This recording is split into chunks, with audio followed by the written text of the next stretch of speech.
We are greeted by a continent of carelessness and laziness. Here you can level up without doing anything. The swordsman lies down, the sword swings by itself. The master of poisons lies around while the poisonous insects figure out which of them is stronger. A relaxed magician for whom magic will do everything. All she has to do is give the order. The system can take responsibility for raising your level, allowing the follower of destiny to leave some games and play others. Games on the mainland are also extremely simple. There is practically nothing to do. All the dungeons will be cleared and daily tasks will be completed. Every year there is a competition on the continent to find the laziest slacker. But the main character is used to achieving everything himself. His magic is so strong that with just one glance, he can destroy an alien ship. Loyal subjects support their master and are ready to follow him to the ends of the earth. But this whole story should be told from the very beginning, when the spirit of the main character ended up in this strange new world. Even though he ended up in the body of some weakling, he still decides to learn a couple dozen skills first. But his zeal is hampered by the maid Megan, who reminds him that the owner has more important things to do.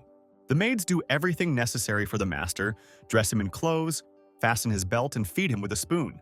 And the second thing that is more important is to enjoy life, have fun, and not stress. But even all this cannot hold the main character back. He tries to do something, he wants to train.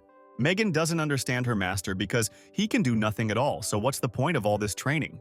But the thing is that the main character's superpower is to never be lazy. Once the captain of a warship, he now lies in the snow. He is in another body and does not understand what is happening. He feels like he's about to die, and with his last bit of strength he crawls to the water's edge. The main character does not recognize his reflection. He finds himself in another world. Now his name is Douglas Taylor. Douglas is the eldest son of the deep waters. He was looked after by maids since childhood, and he enjoyed carefree life, but today his life ended under an avalanche. But if he was killed by an avalanche, then where did the scars from wild animals come from on his body? In any case, Douglas decides to first heal his body. Fortunately, his skills remained with him. The main character decides to use healing magic, finds the element of wood and decides what basic healing spell. But he doesn't have enough mana. He still has memories of the alien attack on the ship, with whom he entered into battle, perhaps due to the activation of all 10 schools of magic. He was transported to another dimension. Douglas realizes that he needs to save up mana and use the 10 schools of magic again. Maybe then he will return back. A cute bunny appears on the scene. He notices a bug, which he begins to chase. But the rabbit was not destined to catch up with his prey. A huge animal paw appeared above him and crushed the little animal in an instant. The beast is clearly not happy, the hunt is almost over, and he was only one victim short. Walking along the snowy path, he notices Douglas and realizes that today will be a holiday on his street too.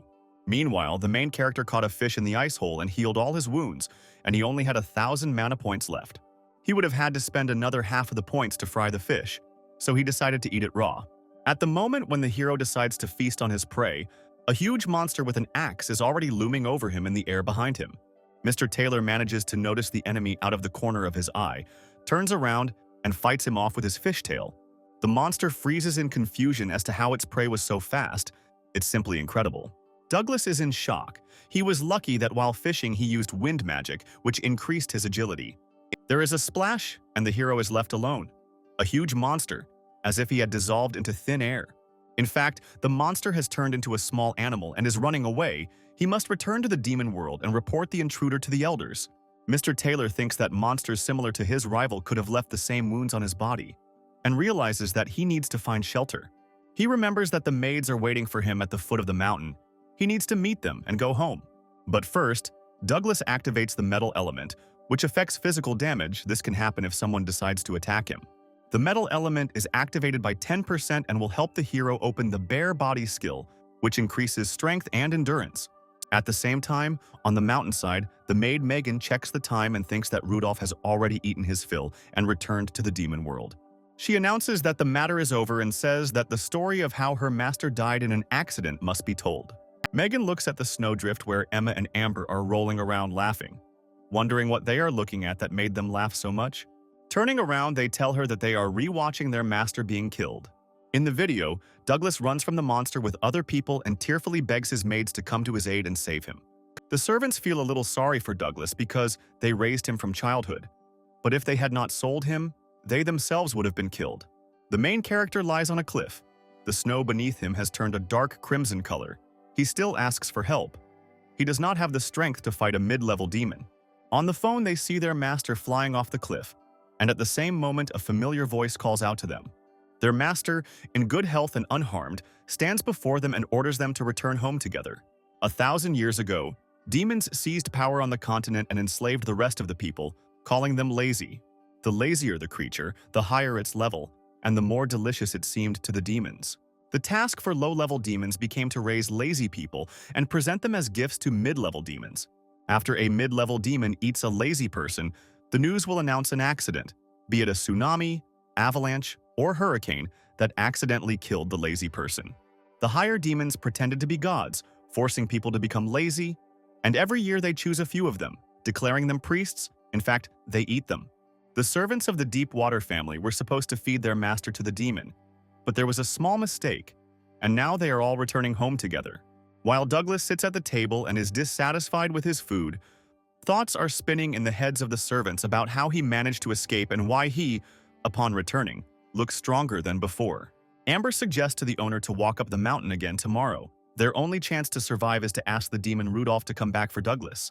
The protagonist tells them that he was almost killed on the top of the mountain. Emma is already thinking about killing the owner and bringing the body. And Megan is thinking about the fact that this is only their first mission, which already requires them to kill. Amber turns on all her acting talent and tries to convince the owner that all these monsters were just a hallucination and that the mountains are very safe. But he only sarcastically notes that, in her opinion, he slept so sweetly under the avalanche that he imagined monsters. Emma and Megan watch as their comrade tries her best to examine the gentleman and pretends to be worried about his condition. Amber regrets that she will have to part with the gentleman with such a gorgeous body now. Emma is unhappy and wants them to spend their energy on the murder plan. She realizes that now Douglas knows about the demons outside, and it will be difficult for them to raise an accident. Megan regrets that they took him out for walks too often, and that it could have made him stronger. The girls decided to push all the dirty work onto her and offer her to kill Douglas, and they will cover for her. On TV, the presenter reports the news about an avalanche and the disappearance of 10 people. Douglas stands in the bathtub and listens to this news and thinks that this world is not much different from where he comes from. He is concerned about the question of why nothing is done about the monsters. Mr. Taylor suspects that the monsters here are not just ignored, but rather that no one knows about them. But it's not so important now. He must train while he has the opportunity. He needs to accumulate a large enough amount of mana. Then he can return to his world. Megan watches all this and doesn't understand why he is standing in different positions. She came up with a plan to stage a murder, making it look like Douglas had slipped on soap and hit his head. In her head, the servants are already imagining how she tearfully plays out the sadness of his death. But in reality, after the funeral, the body can be delivered to Rudolph. Having compared all the successfully developing factors, she decides to bring her plan to life.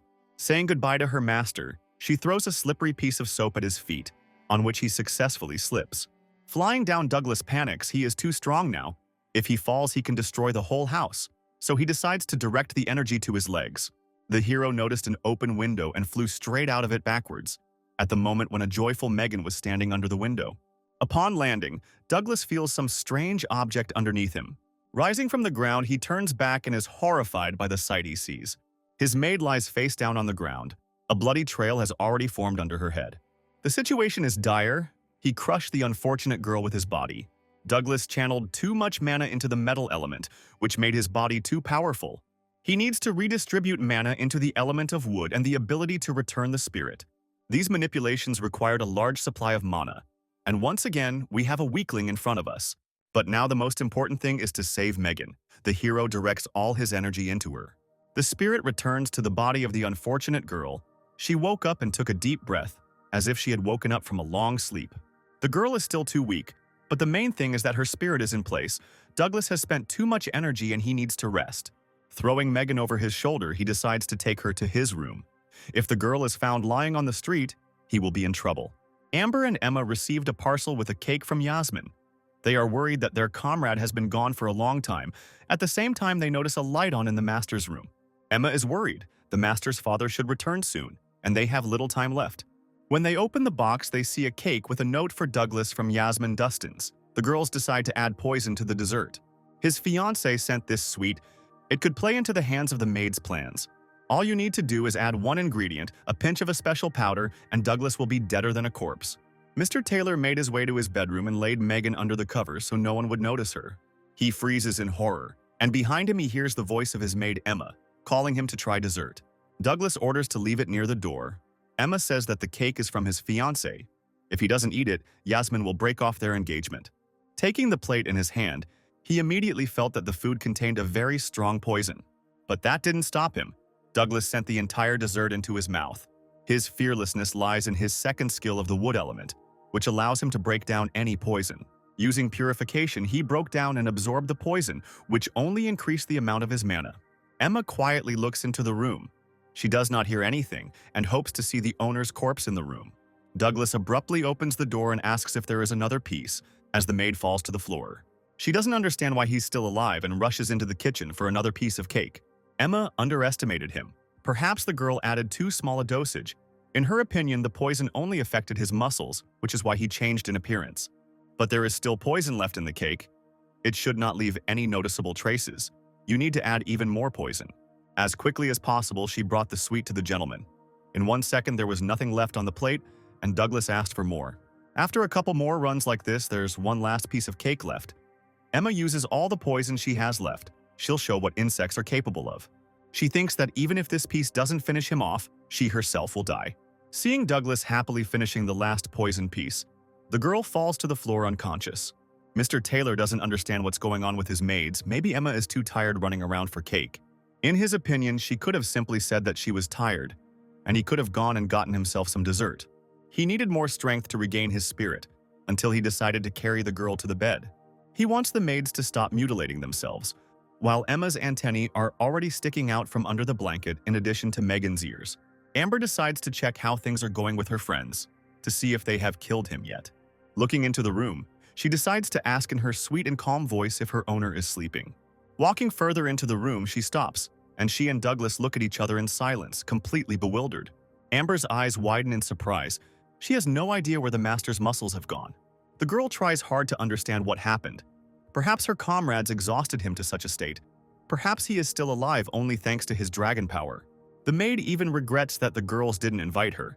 Because she is a master at exhausting, Amber suggests that the master play pranks.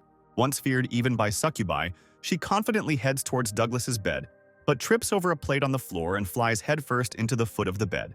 Here, the third maid finds herself in her master's bed, with a huge bump visible on the top of her head. Douglas decides to sum up the results of today. He learned about the existence of monsters in this world, about strange news and poisoned food, but he doesn't care much about this. His main goal remains to accumulate mana and return back. His friends are probably worried about him. He feels weak and decides to continue tomorrow morning. Douglas also hopes that the maids will not make his life difficult anymore.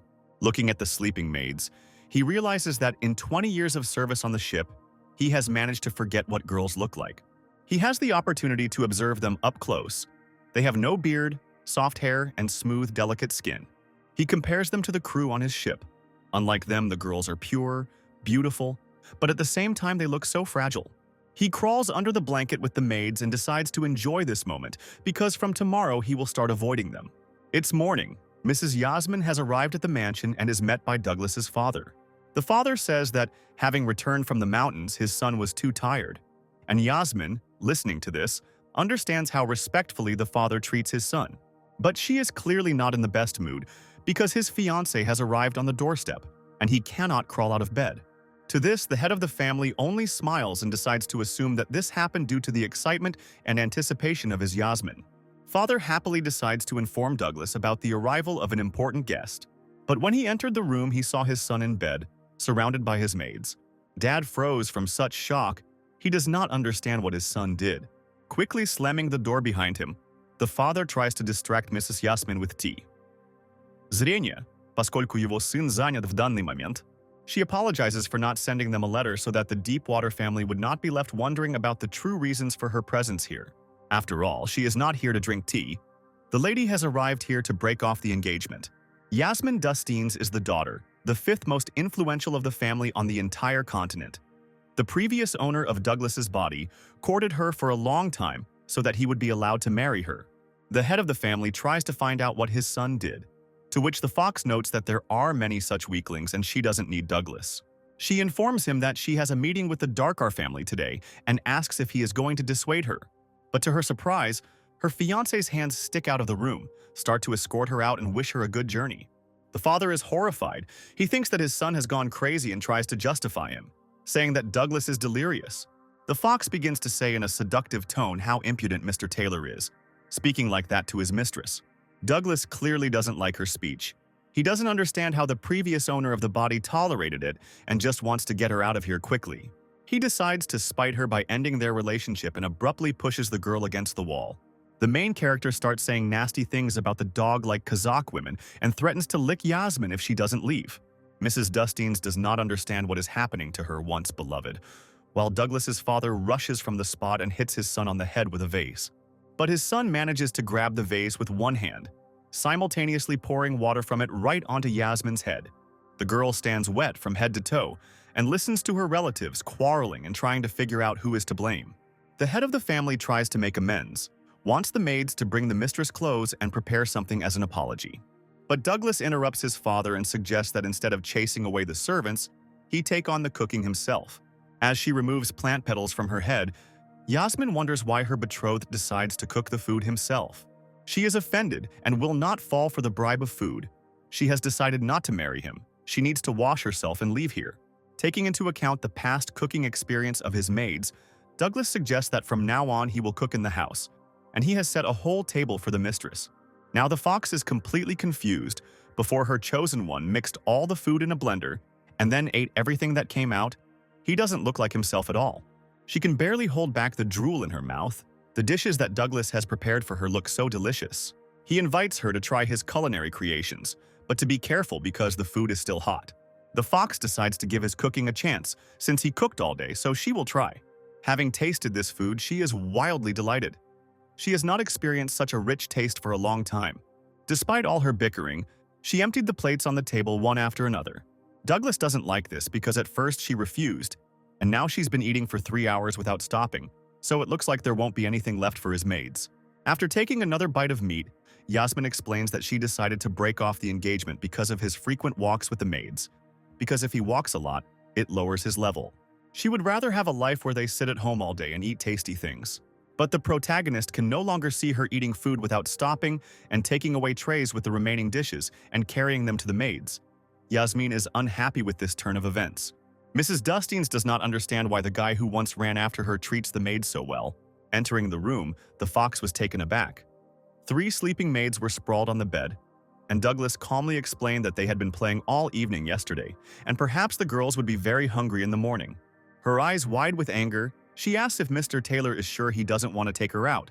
The girl is unhappy and angrily begins to explain that servants exist to serve and not to play with them, and even more so to cook food for them. Megan opens her eyes and sleepily sees her master arguing with Mrs. Dustines. The protagonist calmly places a tray of food on the bed and notes that since she wants to break off the engagement, they are now nothing to each other. And now the way he treats his servants is none of her business. Hearing such words, Yasmin is shocked by his words. Looking at the situation from the outside, the maid assumes that the master is arguing with his bride because of them. The fox reminds that for 40 years he was one of the laziest dragons, having reached the 8th level, but then the maids began to entertain him, and this is what it led to. Megan closes her eyes again and remembers that they started having more fun because they were tired of sitting at home all day. Yasmin continues to escalate, because if the chosen one has a low level, they will not be able to be together. So she decided to break off the engagement. But now, seeing his skills in cooking and housekeeping, he has become much more interesting than he seemed before. And the fox decides not to break the agreement for now, but to watch him. Douglas continues to insist on what a bad choice he is. She decides that it's all because of the maids and is already heading to the bed to burn this ball of snakes. But the maids are not afraid of these threats. They can use this to their advantage. They just need to arrange everything so that Mrs. Dustines burns the master. Just as they want to cooperate and start acting, at that moment a male figure quickly flies towards Megan. At that very moment, all the food on the bed flies to the sides, and fried fish and dim sum end up in the air. Douglas tenderly embraces the girl, and thoughts are spinning in her head that only by killing his maids can they complete the deal. But in his arms, she begins to feel something for him. Megan is shocked and hugs her owner back, asking if everything is okay with him. He reassures her that everything is fine, Douglas used the ice shield to protect himself from the fire. The maid realizes that Ms. Dustine's fire magic is very strong, and her master simply does not want them to worry, and endures the pain. Yasmin herself was seriously scared and ran up to the guy, trying to apologize and find out if everything was okay. But Megan didn't allow her to stand close and gave the fox a hard slap in the face. The girl angrily declares that the Taylor family is no longer connected with the Dustins family, and the fox no longer has the right to interfere in their affairs. Yasmin took a couple of steps back and froze, touching her burning scarlet cheek. She sadly acknowledges the fact that her betrothed once did all this for the sake of the maids. Turning around, Yasmin headed for the door, waving all her tails, saying a dry goodbye to Douglas Taylor. The main character can finally breathe a sigh of relief. That annoying fox has left, and the maids have started eating. The head of the family wonders where Mrs. Dustines is heading, since her clothes are still in the wash, or whether she will take them on her next visit. Yasmin says there won't be a next time and hands him a disengagement agreement that only requires his signature. The father tries to smooth things over and tells her that the more often the newlyweds quarrel, the stronger their love, and suggests that she think about it some more. But the lady does not agree. It was already a marriage of convenience. What kind of love can we talk about? As she leaves the house, she notices the box from the cake she had previously sent to Douglas. It was an ordinary cake, but to piss off the groom, she added poison to it. Yasmin thinks that this was the last straw for him, but she realizes with horror that the whole cake was eaten. It was obvious that it was poisoned. No one would even dare to try it. The realization that he ate every last crumb of her cake makes her heart beat faster. Douglas's father tearfully holds the engagement break papers in his hands, regretting that they will never become an influential family. He was about to sign the document when he suddenly felt the heat of the fire on himself. The paper instantly caught fire and shattered into pieces. The father panicked and did not understand what Mrs. Dustins was doing. She announced that, as of today, their wedding contract was canceled. After all, now she had decided to achieve Douglas at any cost without the help of her family. Returning to the demon world, Rudolph makes excuses and the lazy man defeats him with a fish skeleton, even having to leave his body to survive. Rudolph thinks that another demon named Jim Weber is turning away and laughing at him. Jim reminds him that he is one of the leaders of the demons and must keep his emotions under control. But even after mentioning all his regalia, he cannot contain his laughing at the absurdity of this story. He humiliates Rudolph, reminding him that he is the weakest of the four, but he is also a mid-level demon, and what a shame that his feed defeated him. Jim has already sent the maids the order to kill the dragon, but Rudolph will pay for it. The demon thanks him for his generosity and says that he will make sushi out of this guy himself. At the same time, Douglas continues to create culinary masterpieces in the kitchen. The maids are delighted with his dishes, but they are perplexed as to when their master learned to cook like that. But their meal is interrupted by Yasmin, who came under the windows of the house and tries with all her might to attract Douglas's attention. Mr. Taylor heads to the window with a basket. Megan suggests going outside so the fox can beat her and calm down. Yasmin says that if her betrothed loves to walk so much, then they can go for a walk together. Douglas leans out of the window and lowers a basket on a rope straight to her. To Mrs. Dustine's surprise, the basket contains food that gives off pleasant aromas. The hero tells her that if she is a little son and leaves here, she will receive this fragrant cake. Yasmin is very unhappy. Douglas really thinks he can bribe her with this. But he takes the flatbread and promises to return at lunchtime. The hero already thinks that the fox only comes here to eat. Something stopped Yasmin and she went back to the basket. Was one flatbread not enough for her? She blushes a little and becomes embarrassed as she places part of her fur coat into the basket. The fox smiles sweetly and winks at Douglas, saying that this roast is for him. Having received such an unusual gift, the main character begins to think that Yasmin is not so bad. Amber, meanwhile, asks Megan if they will continue to try to kill their master. Hearing such a question from her friend, she angrily throws an uneaten flatbread at her, which she successfully dodges. Douglas catches the flying dish and scolds the girls for not playing with their food. Megan apologizes and says it slipped out on its own. Emma veiledly reminds Megan that their master is just food. While the master is training, the girl tries to convince herself that he is just food for demons and nothing more. There is still a message on her phone that she wanted to send to Rudolph, which says that they did not get along and are ready to accept punishment. She has to rewrite it somehow differently. The demon can punish Emma and Amber, since they are one team. But instead, Megan simply deletes the message. Anyway, Rudolph hasn't written for 2 days and will wait a little longer. But the joy was short-lived. A new message arrived on the phone, and when the girl opened it, she was overcome with horror. Attached to the message is a photo of Douglas, with orders for all maids to immediately kill the man in the photo and deliver his body to Rudolph, for which there is a reward. The message also reached a high-level maid, who, seeing the reward, became interested in the matter, since for such a sum, an entry-level maid would have to work for 10 years. The fox's maid reports to her in a message the location of Douglas and says that he has 3 maids. This fact surprises the maid. Why don't they kill him? She is offered to cooperate and kill Douglas Taylor together, and then share the reward. The maid thinks that she can sow discord between them, and that is what she does best. The maid runs to find her master, Thomas Smith, to report to him the message she has received. A majestic mermaid appears before her, and the maid reports that his girlfriend has been kidnapped. The servant reports to the master that his girlfriend was stolen by Douglas Taylor, and his chosen one is cheating on him. But to the maid's surprise, Mr. Smith does not understand which girl he is talking about. The servant has a hunch that he is currently thinking about seeing some girl, but he doesn't remember the details. She reminds the gentleman that yesterday's guest was Yasmin Dustines, with whom they discussed the upcoming wedding. Thomas snatches the phone from the maid's hands and remembers Yasmin, whose tails his maid wanted to rip off and use for scarves. The servants are angry that Douglas dared to steal his bride. He must be taught a lesson for this, to which Mr. Smith agrees. She offers him a walk because if he kills Douglas by mistake, she will be able to complete the task and receive a reward. Megan tries to get her master out of the house, arguing that they want to kill him. The protagonist tries to pull his leg out of the maid's embrace, not understanding whether the girl's statements are serious. When asked who wants to kill him, Amber answers by saying that all the handmaids, including them, are hunting him and want to kill him. Megan pounces on her comrade, but she doesn't see the point in hiding it any longer. Douglas realizes that people are being raised to feed demons. Amber explains that they couldn't fatten him up, so they sold him to a mid-level demon, and at the same time they start blaming each other for the failure. They were supposed to leave him in the mountains where Rudolph was supposed to eat the protagonist. Mr. Taylor asks the maids how to level up laziness and become a priest, to which Amber and Emma, spreading out a mat, advise him to just lie down and not move, preferably with a phone. He settles down on the mat, following the instructions of his servants, advising him to play on the phone and sleep, occasionally turning over on his side. They throw chips and cookies at the girl. Even if they are not as tasty as what he cooks, they will do. Douglas finds these workouts very strange, more like a normal vacation. I can't believe that it's important to look at your phone during training. An article about swords appears on the screen, which doesn't give any specifics. The main character is confused. He doesn't understand what kind of nonsense he's being shown, and decides to look for other articles. A cute girl teacher appears on the screen, teaching how to make poisons, offering to raise the king of insects.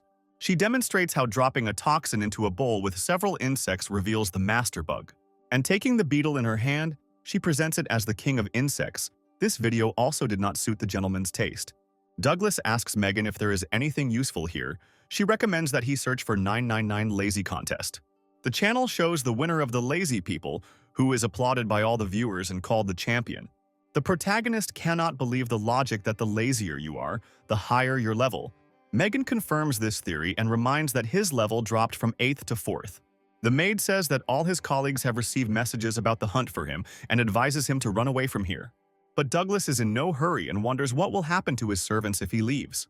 After all, he understands perfectly well that the demons will not let the girls leave in peace.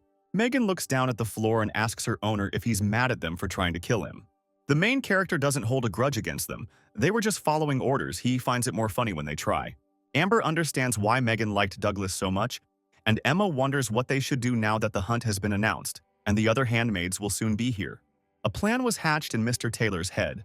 The demons promised a reward, but did not specify that they needed a whole corpse. Preparations begin. Douglas makes Emma vomit while the other maids cover their noses in disgust. The protagonist thinks that he should throw his hair and nails into this mixture and tell the maids that they killed him. Megan does not think that the version where they puke him to death is convincing. Their plan is interrupted by the screams of Mr. Smith's maid, who arrives on the scene, shouting about the stolen bride. Douglas's father meets her at the door and wants to sort out the situation, but he is interrupted by the maid. She wants to see his son and fight him to the death. Megan recognizes a servant of the Smith family named Tori Grenny. She assumes that this is all set up to kill Douglas. The situation is unpleasant, because the Smiths are the third family in power and should not be underestimated. Mr. Taylor wants to know if there is a chance to defeat the enemy with his current level. The girl replies that they don't have a chance against him. Realizing that the task is not an easy one, the main character orders his maids to film everything. He uses magic and begins to split into two.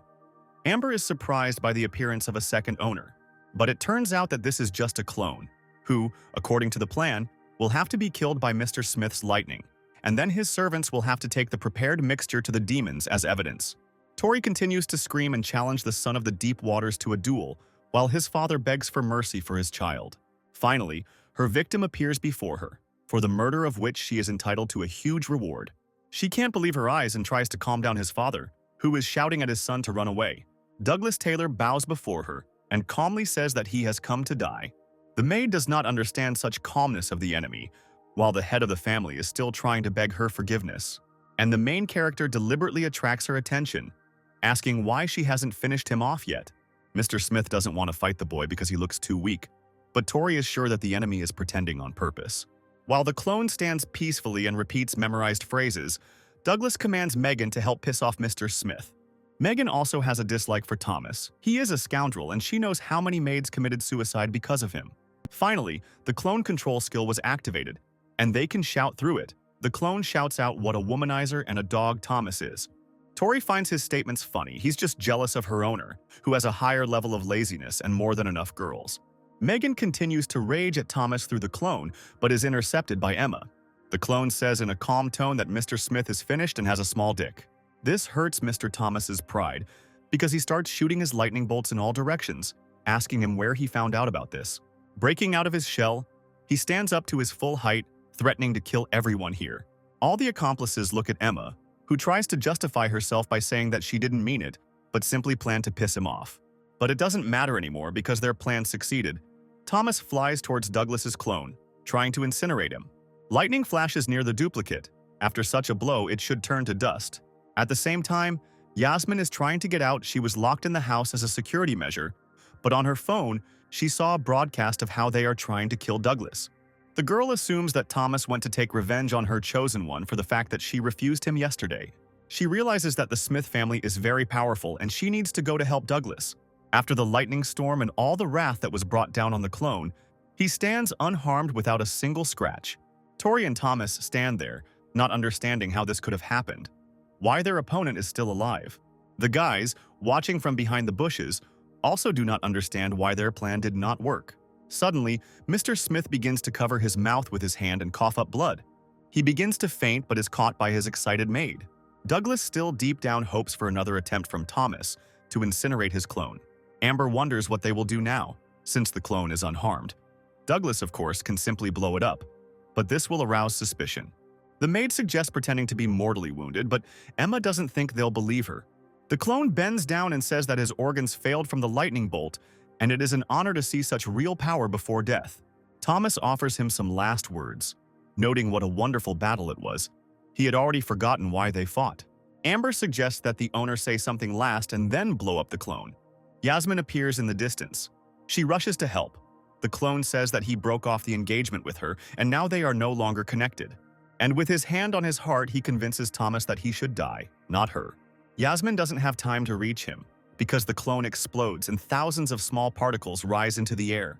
She doesn't believe what's happening.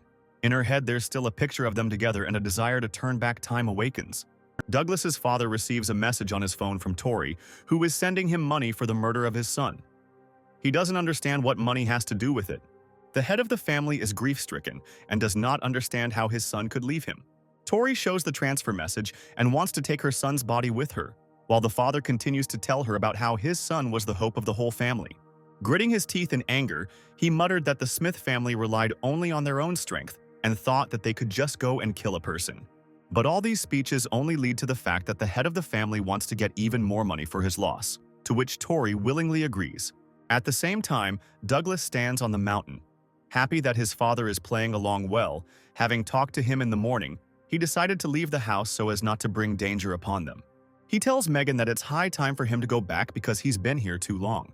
The girl asks where he needs to return to, pointing to the sky. He tells her about space, where his comrades in arms are waiting for him, fighting aliens. The maid suggests that he not return, but spend the rest of his life here. Douglas confirms that there is no such beauty and peace on the ship. The main character really likes this world, but he is not used to this kind of life. Megan supports the owner's decision and asks how they can help him return, to which Douglas begins to tell her about the elements. There are 10 elements in total: wood, water, fire, earth, wind, lightning, light, and darkness. Mr. Taylor needs to gather enough energy to activate them all. As an example, he gives the poison that Emma poisoned him with. He split it and absorbed the energy. The maid exhales because she thought that her poison was so weak. Emma remembers how he healed her using the elements and suggests that they also poison him and heal her, so that they would have an infinite amount of energy. But Douglas pulls her back and tells her that he spent several times more energy on treatment than he received from the poison. Besides, he is worried about the girl because it will be too painful for her. While the antennae on Emma's head form a heart out of embarrassment, Amber gives the owner a robe. Just touching the robe, he feels like he has gained a whole 1,000 mana points. The maid explains that this is a low-level demon's cloak that increases magical abilities. Megan decided not to lag behind and gave her master a pair of enhancing gloves, which added another 500 mana points. The servants note that even if their magical trinkets enhance magic, what can we say about ancient artifacts? Douglas doesn't think they'll be able to find the artifacts so quickly, so the girls suggest he register for a competition where the artifacts are the reward for winning. But he needs to choose a new name for registration, so he decides to use his real name. The guy's plan worked perfectly. Tori carries a box with a corpse up the mountain to the demon world. She stubbornly tries to understand why the corpse stinks as if it was vomited. But she can't do without difficulties. A pillar of flame flares up on her path, which she miraculously misses. Mrs. Dustins stands before her and orders her not to touch Douglas's remains. Tori is surprised by Yasmin's advanced fire magic. She reminds the fox that her betrothed is already dead and needs to be buried. But she doesn't listen to a single word Tori said. She read her maid's correspondence with her. Yasmin asks her not to pretend, because she knows that it was Tori who killed Douglas, and the fox rushes into battle screaming. A plea for help from Mrs. Dustin's maid is spreading in the demon world. She stole the servant's phone and now knows all the secrets. She needs to be caught urgently.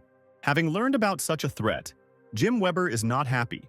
With her running, the fox has dropped to the 2nd level and has become tasteless. She needs to be gotten rid of quickly. His monologue is interrupted by the arrival of Allison Tigg, whom he just wanted to call. She has already heard his thoughts and thinks it is a great idea. He continues to complain to Allison about how the fox has crossed all boundaries and that catching it will serve as a lesson to the others, to which the girl agrees to add it to the list. Allison also learns the reason. Yesterday's murder of Douglas Taylor provoked the girl to do this. She is perplexed, because Douglas's soul flew to the Temple of the Gods 3 days ago. Jim suggests that his body could now be taken over by another soul, but that doesn't matter now because he's dead. News appears that a new participant has registered for the lazy competition, and everyone knows his name because he is the only one who was able to once injure their master. The stranger lady is angry because she saw him die with her own eyes. The girl can't believe that the captain of the Phoenix Mountains warship is named Martin Quarles. Douglas consults with Megan on how best to disguise himself, and she suggests something feminine. They arrive at the competition. The maids decide to go to the usual public places. The girls remind the gentleman that in order to win the competition, he needs to be as lazy as possible.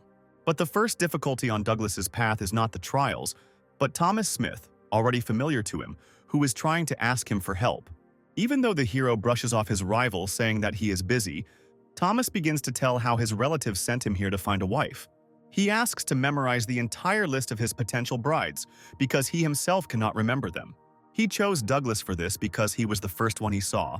The maid would be coming soon, and if she found out that he hadn't learned anything, she would be very angry. Tori approaches them, and Douglas agrees to his opponent's terms, since he gave him some information about his rivals.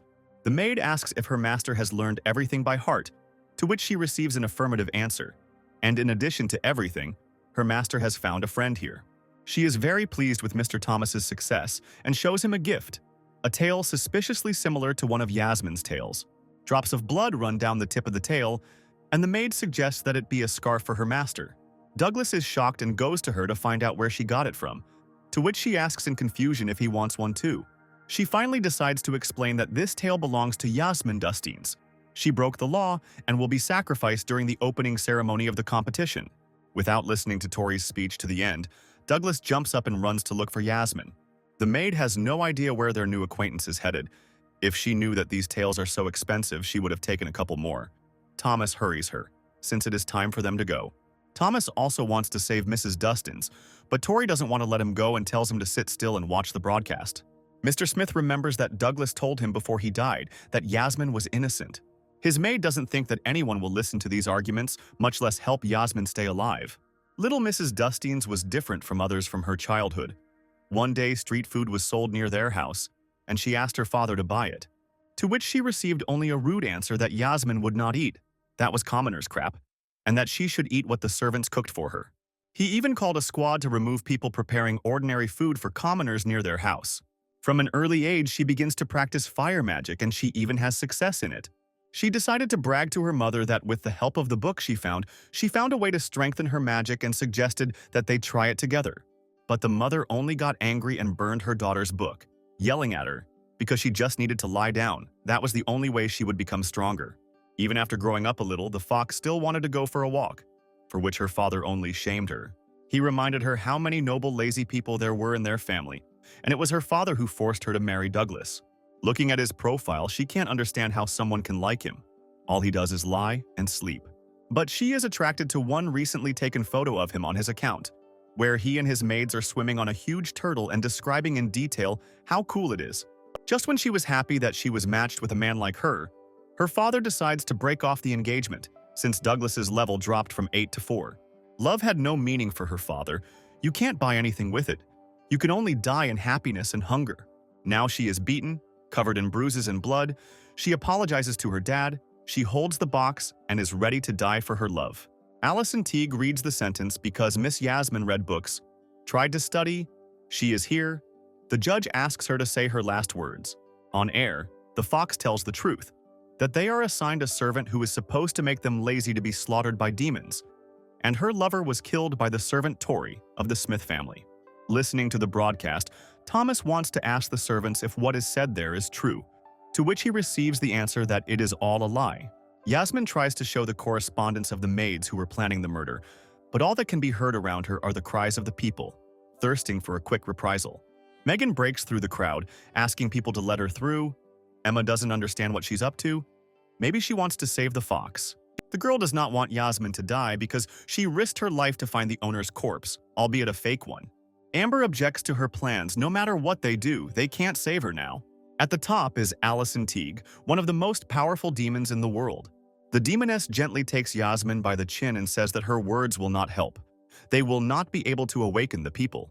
But Mrs. Dustins no longer hears her words because she sees Douglas appear in the air above them. Below in the crowd there is a bacchanalia. Everyone is shouting and indignant. The maids notice their master on the stage. Douglas picks up Yasmin and tries to carry her away from everything, Allison and the crowd.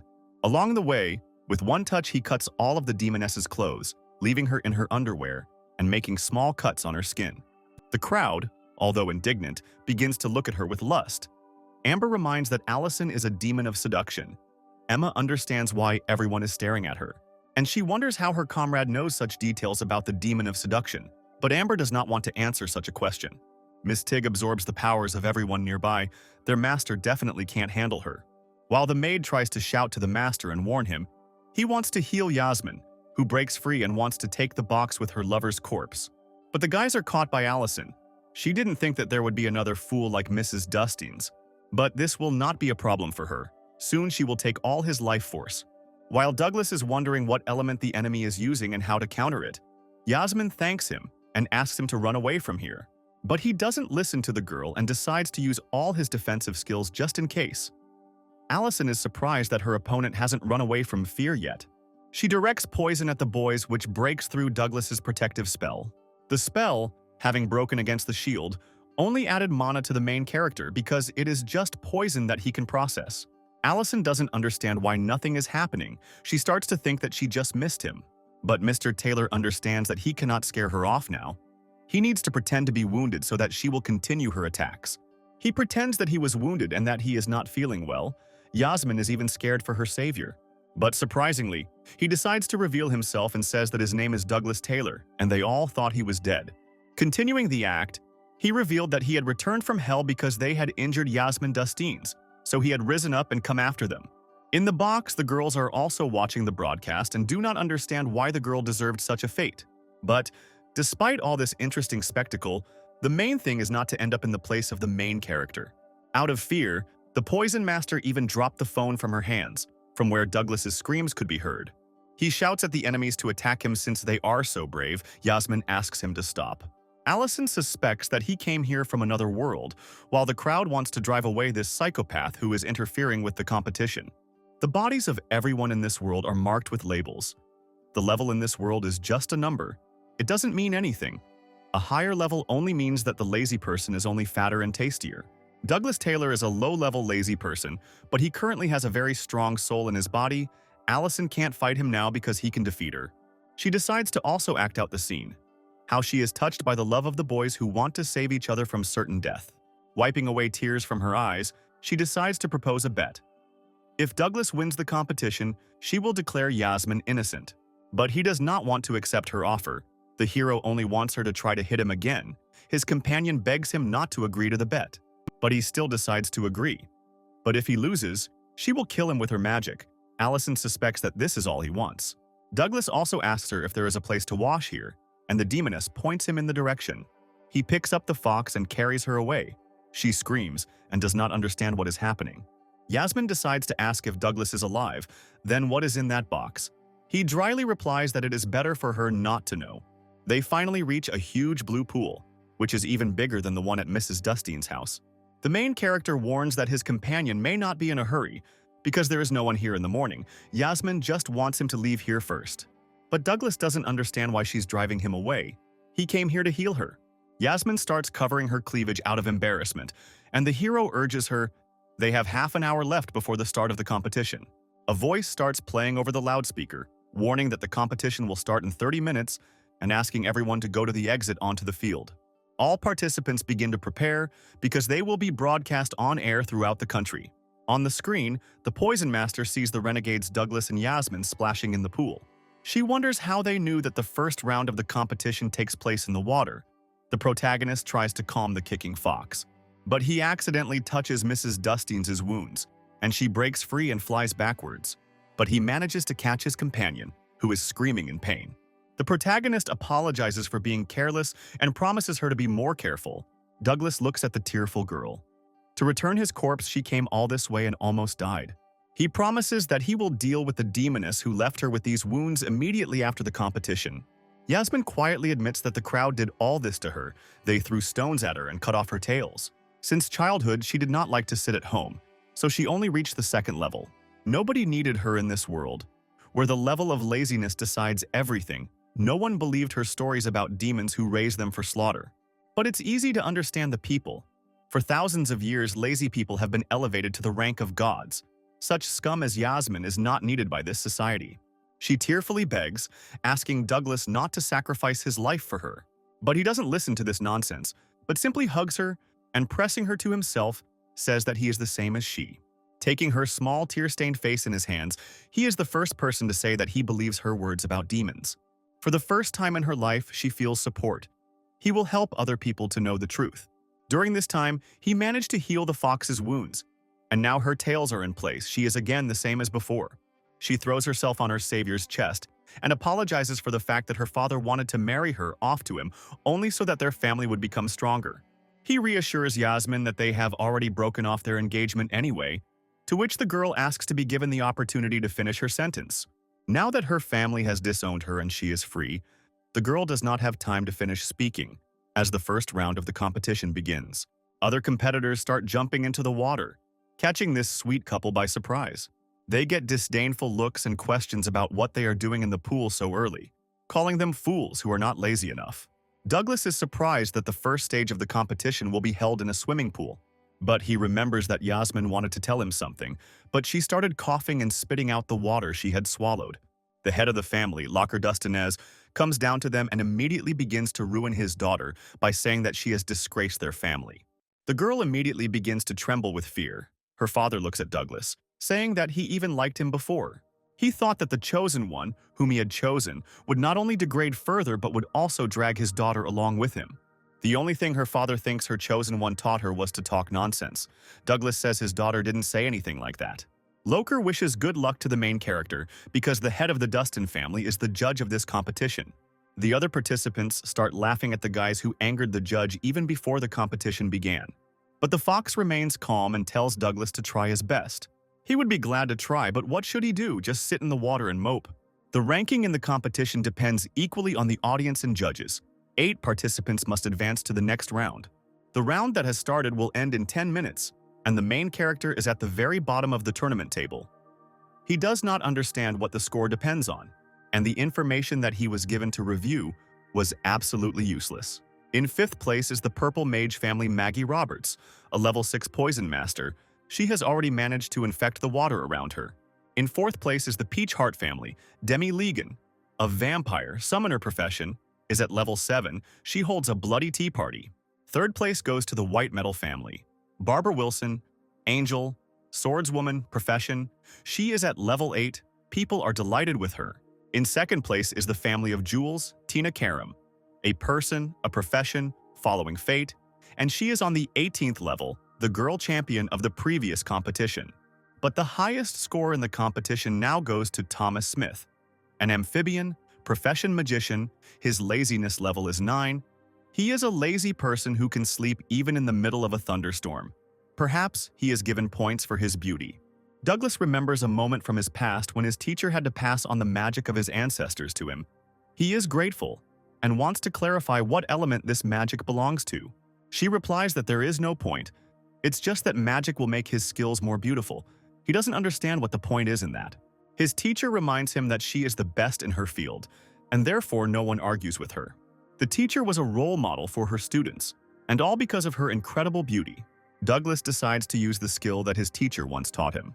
Locker is watching the standings at this point and is jubilant when he sees Mr. Taylor at the bottom of the standings.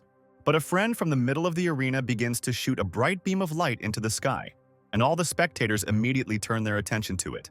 The beam pierces the sky so that the legendary world beyond the heavens becomes visible. The myriad stars in the sky illuminate only one man, Douglas Taylor.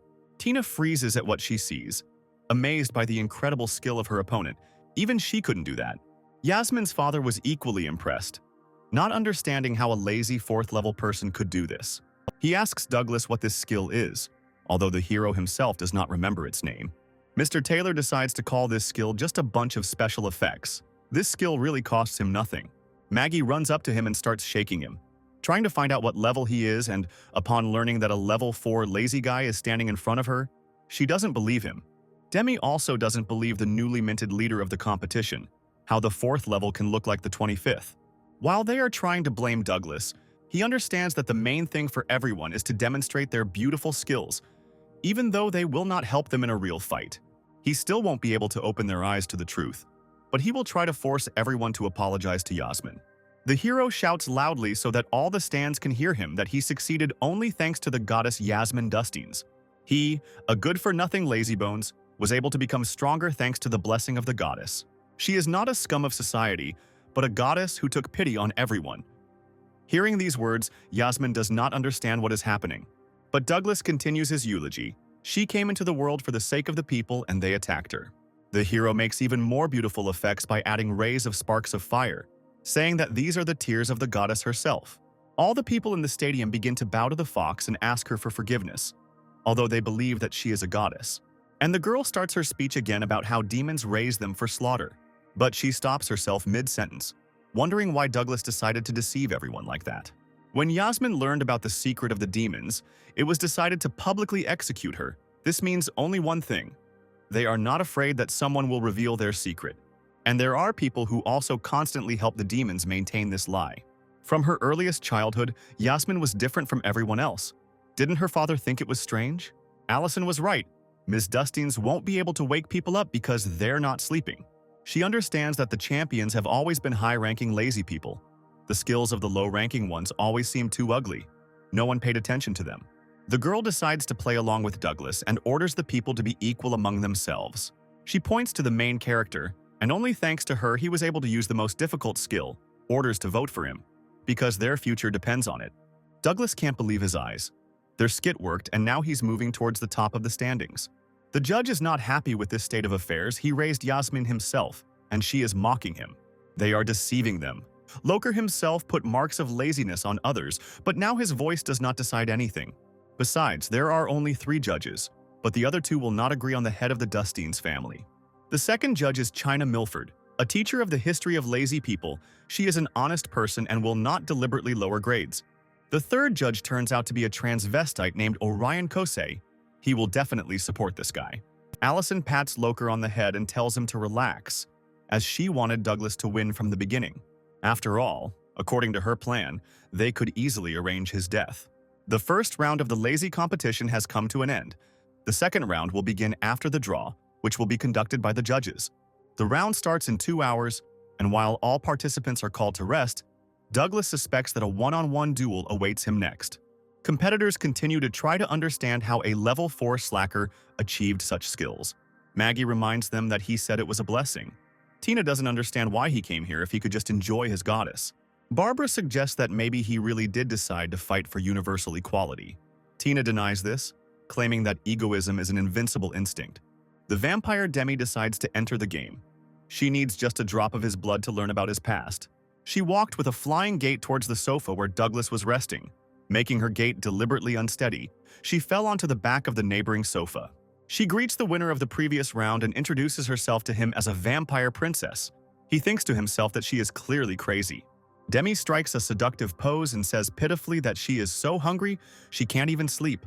The contestants are watching this scene with their heads poked out into the aisle, already anticipating how their opponent will fall for Demi's bait. But to the surprise of everyone present, Douglas gets up from the sofa and slaps the impudent vampire. The girl falls unconscious, and the main character is now sure that she will sleep so sweetly for at least 12 hours. By the time she wakes up, the competition will be over, and Mr. Taylor is happy to be down one opponent. The girls freeze in fear in the aisle. In their heads, he is simply the devil incarnate. Douglas, meanwhile, begins calling for help, shouting that the man has lost consciousness. A contestant named Olivia Grace is horrified by such vile behavior and hopes to take on Douglas in battle.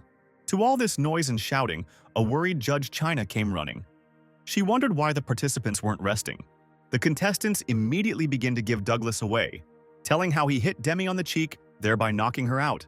China reminds the hero that violence is prohibited at the competition. The hero only states that he did nothing, but only tried to help the girl who fainted. On the contrary, he blames the judges for this situation, since Demi lost consciousness from hunger because they did not feed her. And now, they are trying to make him guilty. China is timid and apologizes to Douglas, who orders them to take the vampire to the medical center before it's too late. The judge sits down and places Demi on his lap. The hero recommends giving her blood. But China did not sit down to take care of the victim. She whispers to the hero that she knows about his training in the Phoenix Mountains. The judge knows that he used the Phoenix Mountain Sect's secret skill, and in the beam, she saw his memories. In his memory, she saw constellations in space where there is a war. Douglas cannot believe his ears. He pulls her hand towards him and wants to know who she is, what else she saw and knows. But China wants him to let go of her hand first. Maggie is shocked by such impudence towards the judge. Tina is sure that he has fallen in love with the teacher. And Barbara has the thought in her head that Douglas likes someone older. After Douglas lets China go, she offers to show him the prize for winning the competition. Douglas notices that from the moment he came here, some kind of dark mark appeared on his hands. As he watches the judge carry Demi away, he realizes he's not afraid of any of his opponents, but he's afraid of China. What else might she know? If the protagonist follows her, he may end up in a trap, but on the other hand, he may miss something important. Having brought the vampire to the medical center, China wondered if Douglas had decided not to go after her, although it was not surprising, since demons were hunting him. But these thoughts did not sit in her head for long, as Mr. Taylor appeared on the horizon. With a sweet smile on her face, she rejoices at his arrival and decides to ask if he has decided to surrender to the mercy of his enemies. But Douglas was quicker. He sent his clone to her and watched this from a distance while Yasmin voiced her indignation about the other girls in his ear. She thinks that he liked Teacher China. Maybe he likes women like that, the hero objects, saying that she got it all wrong. The judge leads him to the doors behind which the prize for the competition is hidden, saying that after 1,000 years, he may have already forgotten about it. After a moment's thought, Douglas doesn't understand what is being discussed, but a picture opens before his eyes that he could not have imagined. He sees before him a huge, painfully familiar warship. Leading the clone into the room with the ship, China shouts to a person named Norda Stealth that she has brought a new survivor from the war. The protagonist does not see anyone in his field of vision, but he is beckoned to come closer. China asks Northa for permission to tell Douglas the plan, but Ms. Stealth asks him to come even closer.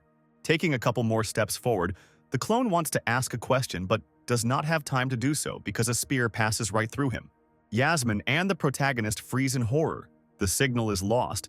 Did the enemies really kill the clone? If they were able to destroy his clone with one blow, then that already means that they are not weaklings. Douglas takes off and runs while Yasmin tries to find out where he is going. Because the competition is about to start, he told her that he was heading to the toilet. The only thought in his head now is to fly up using the air element to cross the clouds. But he will need 1,000 mana per second to maintain this spell. At all costs, he must find out how this world is connected to where he came from. Soaring high into the sky, he realizes that in just a couple of seconds he has spoiled half of the mana that he had saved for so long. Douglas reaches the atmosphere and thinks that he needs to conserve his strength, otherwise he risks not coming back. Having reached the height he needs, he looks at the planet from above, understanding what this world looks like.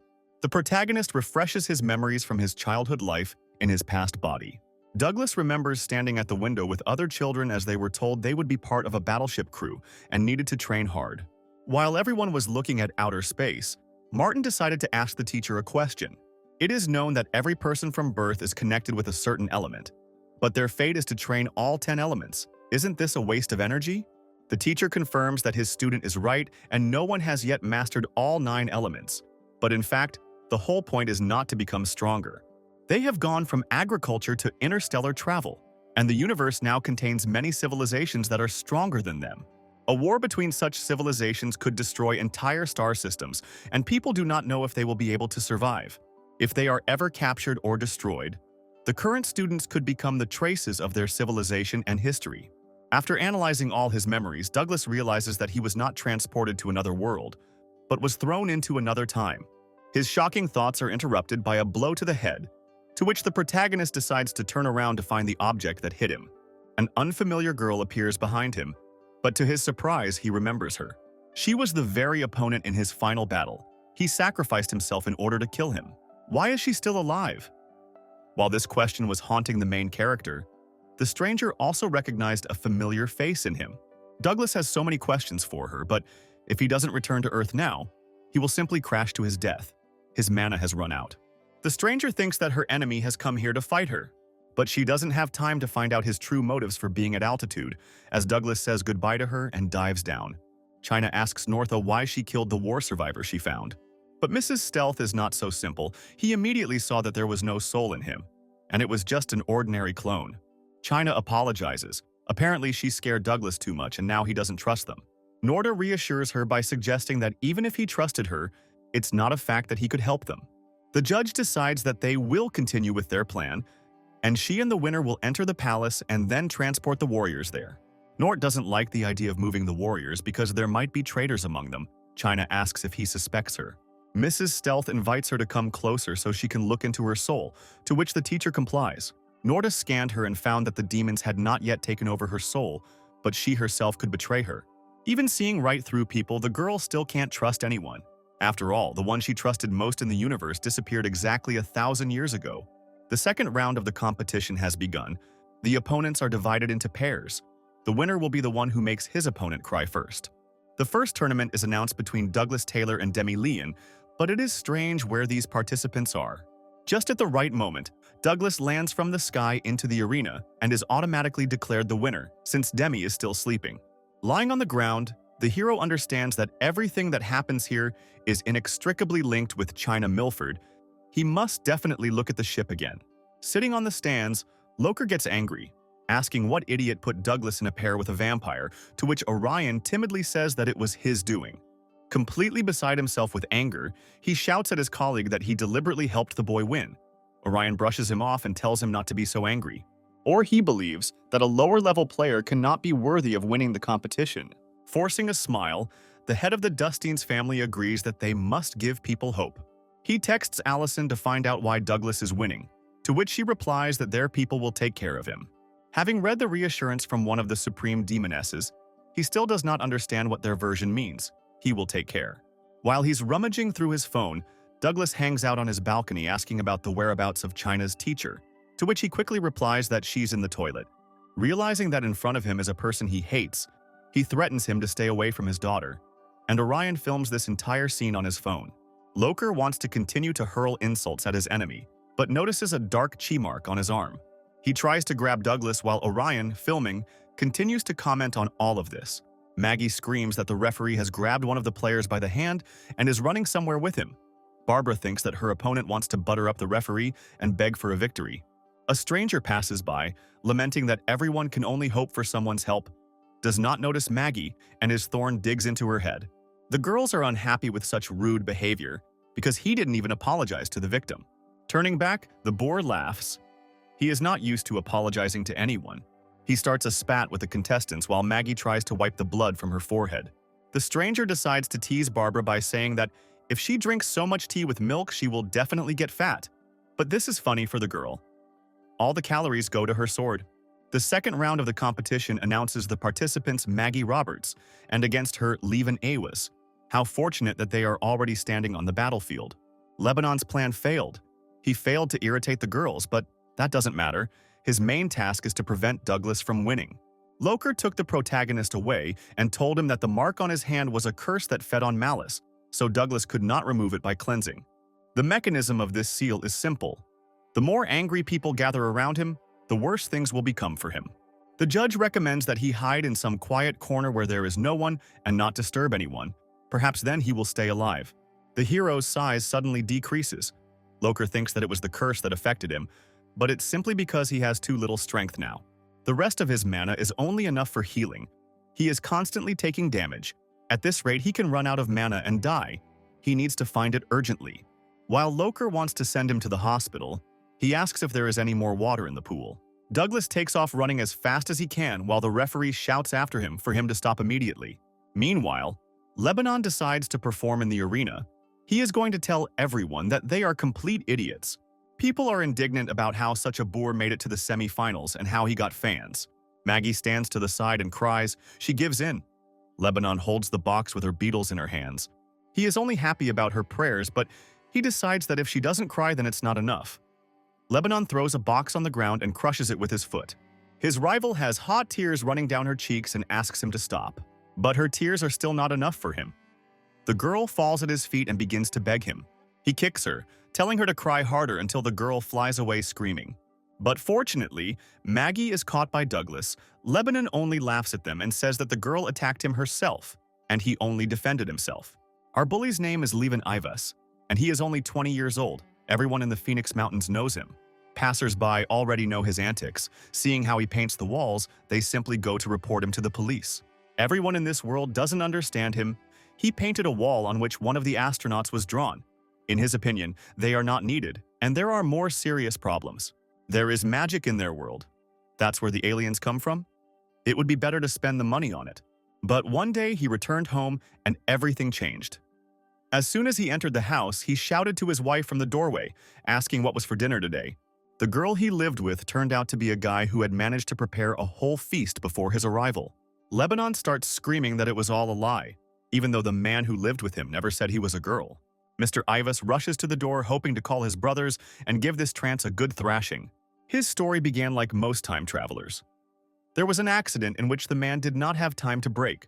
When he woke up, he saw a girl with pink hair in front of him, who greeted him and said that she had called him here. From today on, she declared him her slave, to which he, of course, sent her. The trauma from his past now haunts him, and he doesn't trust girls. Demi was surprised by his refusal. After all, if he decides to leave here, he will end up being of no use to anyone here. She turned out to be right, because after 3 days he was dying of hunger, and vultures were already sitting on him, waiting for his death. When he was ready to die, a message appeared before his eyes. He received an offer to gain power and absorb the anger of other people, becoming stronger thanks to this. His mission becomes to collect the energy of malice and destroy an enemy named Douglas Taylor. The protagonist feels that the more the crowd supports Lebanon, the worse things become for him. He lowers the wounded Maggie to the ground. Realizing that he needs mana to heal, Lebanon walks towards them, telling the little one to keep attacking him. But to his surprise, Douglas finds himself at the edge of the pool and begins to greedily drink water from it. But he has a plan. In the first round, Maggie released poisonous bugs into the water. He is able to turn the poison into mana with the help of purification. While he is replenishing his mana reserves, the girl screams at him to stop drinking water. and Lebanon does not understand how anyone can drink dirty water. Maggie runs up to him and asks him to stop as the water is poisoned by her. Seeing her burst into tears, it occurs to Douglas that if the girl is almost related to the Beatles, then her tears might be suitable too.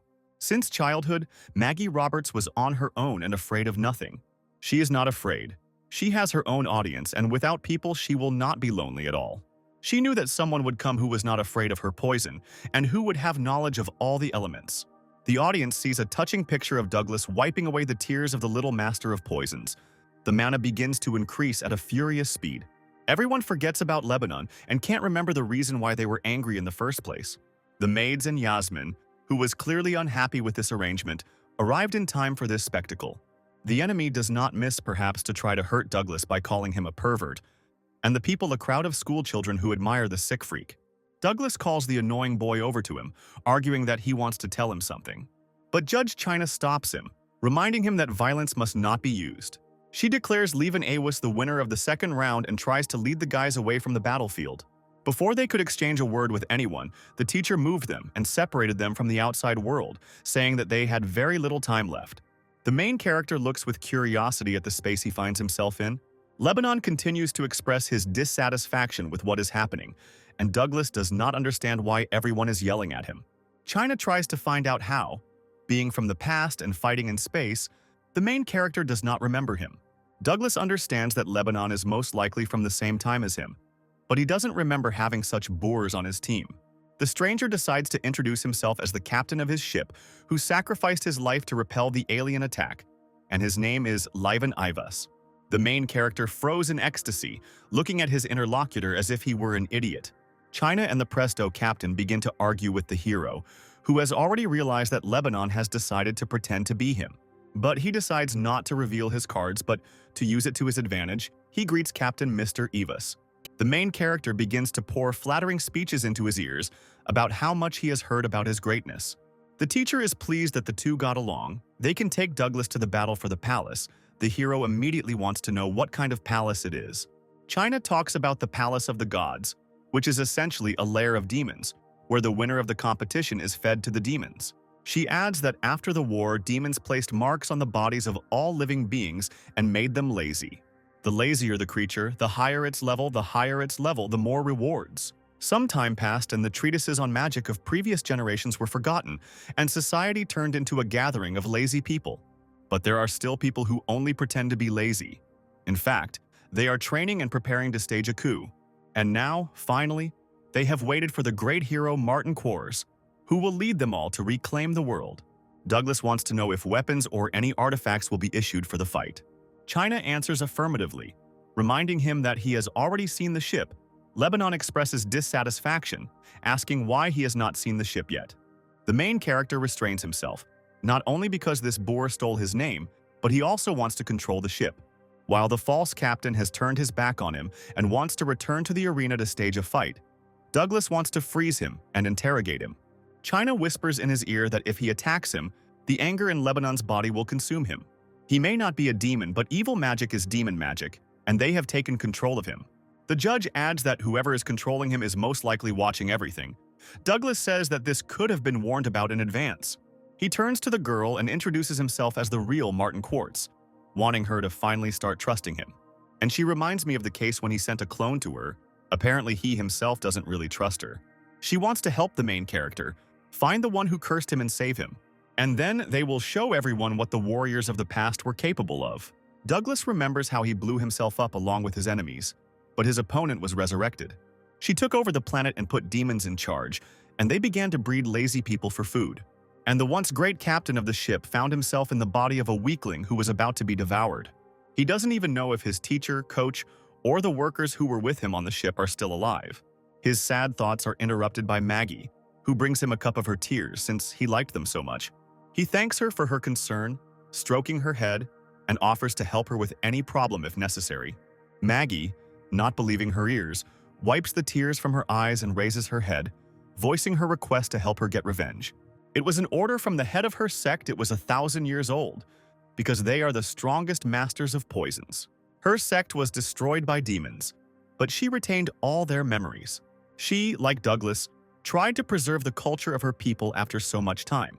He promises to return their former peace to them, and they shake hands to seal the deal. Maggie promises him that he can trust her, and she is ready to give all her tears to Douglas. They are caught shaking hands by Yasmin, who accuses him of first chasing China and now switching to Maggie. The fox folds her arms and suggests that Douglas Taylor stop hitting on everyone. While the mistress of poisons greets Yasmin, the hero tries to explain that she got it all wrong again. The girls learn that Douglas was cursed, and Maggie's tears saved him. And now they need to find the one who cast the curse. They also learn about Lebanon, who cannot be killed, otherwise his malice will consume them. But the mistress of poisons remembers the vampire Demi, who only needs a drop of blood to learn about a person's past. Yasmin thinks it's a great plan and wants to know where she is now. And Douglas knows perfectly well that she's in the infirmary. He knocked her out. The guys head to the medical center to see Demi Ligon and leave Maggie to watch the competition. Having come to the victim's room, the fox begins to swear and try to beg forgiveness for such a thoughtless act of his comrade. She shows Douglas and puts everything in such a way that he even flattens out from his shame. Demi is delighted, because Yasmin herself came to apologize to her. This is an unprecedented miracle. But she would still like to hear an explanation from the young man who hit her, because she is interested in the reason for such behavior. The main character frantically tries to quickly come up with a reason, and can't find anything better than to say that it seemed to him that she wanted to pick him up. The girl definitely didn't expect such an answer from him, and Yasmin began to scold him, saying that he needed to be more cultured. The hero continues to play the fool and begins to tell how he dedicated his whole life to service and cannot think about women. Demi states that no one needs a boar like him, and she just needed his blood. But in the board, the fox finds many bags of blood, and she asks why the vampire needs Douglas's blood. What Demi looks at with her glassy eyes, they caught her off guard and she can't utter a word. Demi sighed and, gathering her strength, decided to have a frank talk with the guys. The story begins with the Ligon family, the oldest vampire family on the continent, and they have the ability to call upon the spirits, warriors of the past, to serve. But from the moment the demons seized power and marked everyone with the marks of laziness, the vampires began to lose their powers and from now on could only summon some vulgar idiots. But the capabilities of such an ancient race are not limited to calling upon various creatures. From just one drop of blood, they are able to learn everything about a person's life. In addition, there is a pleasant bonus. By drinking the blood of a strong warrior, the vampire will receive not only his memories, but also the ability to become stronger. But there is a downside to this too.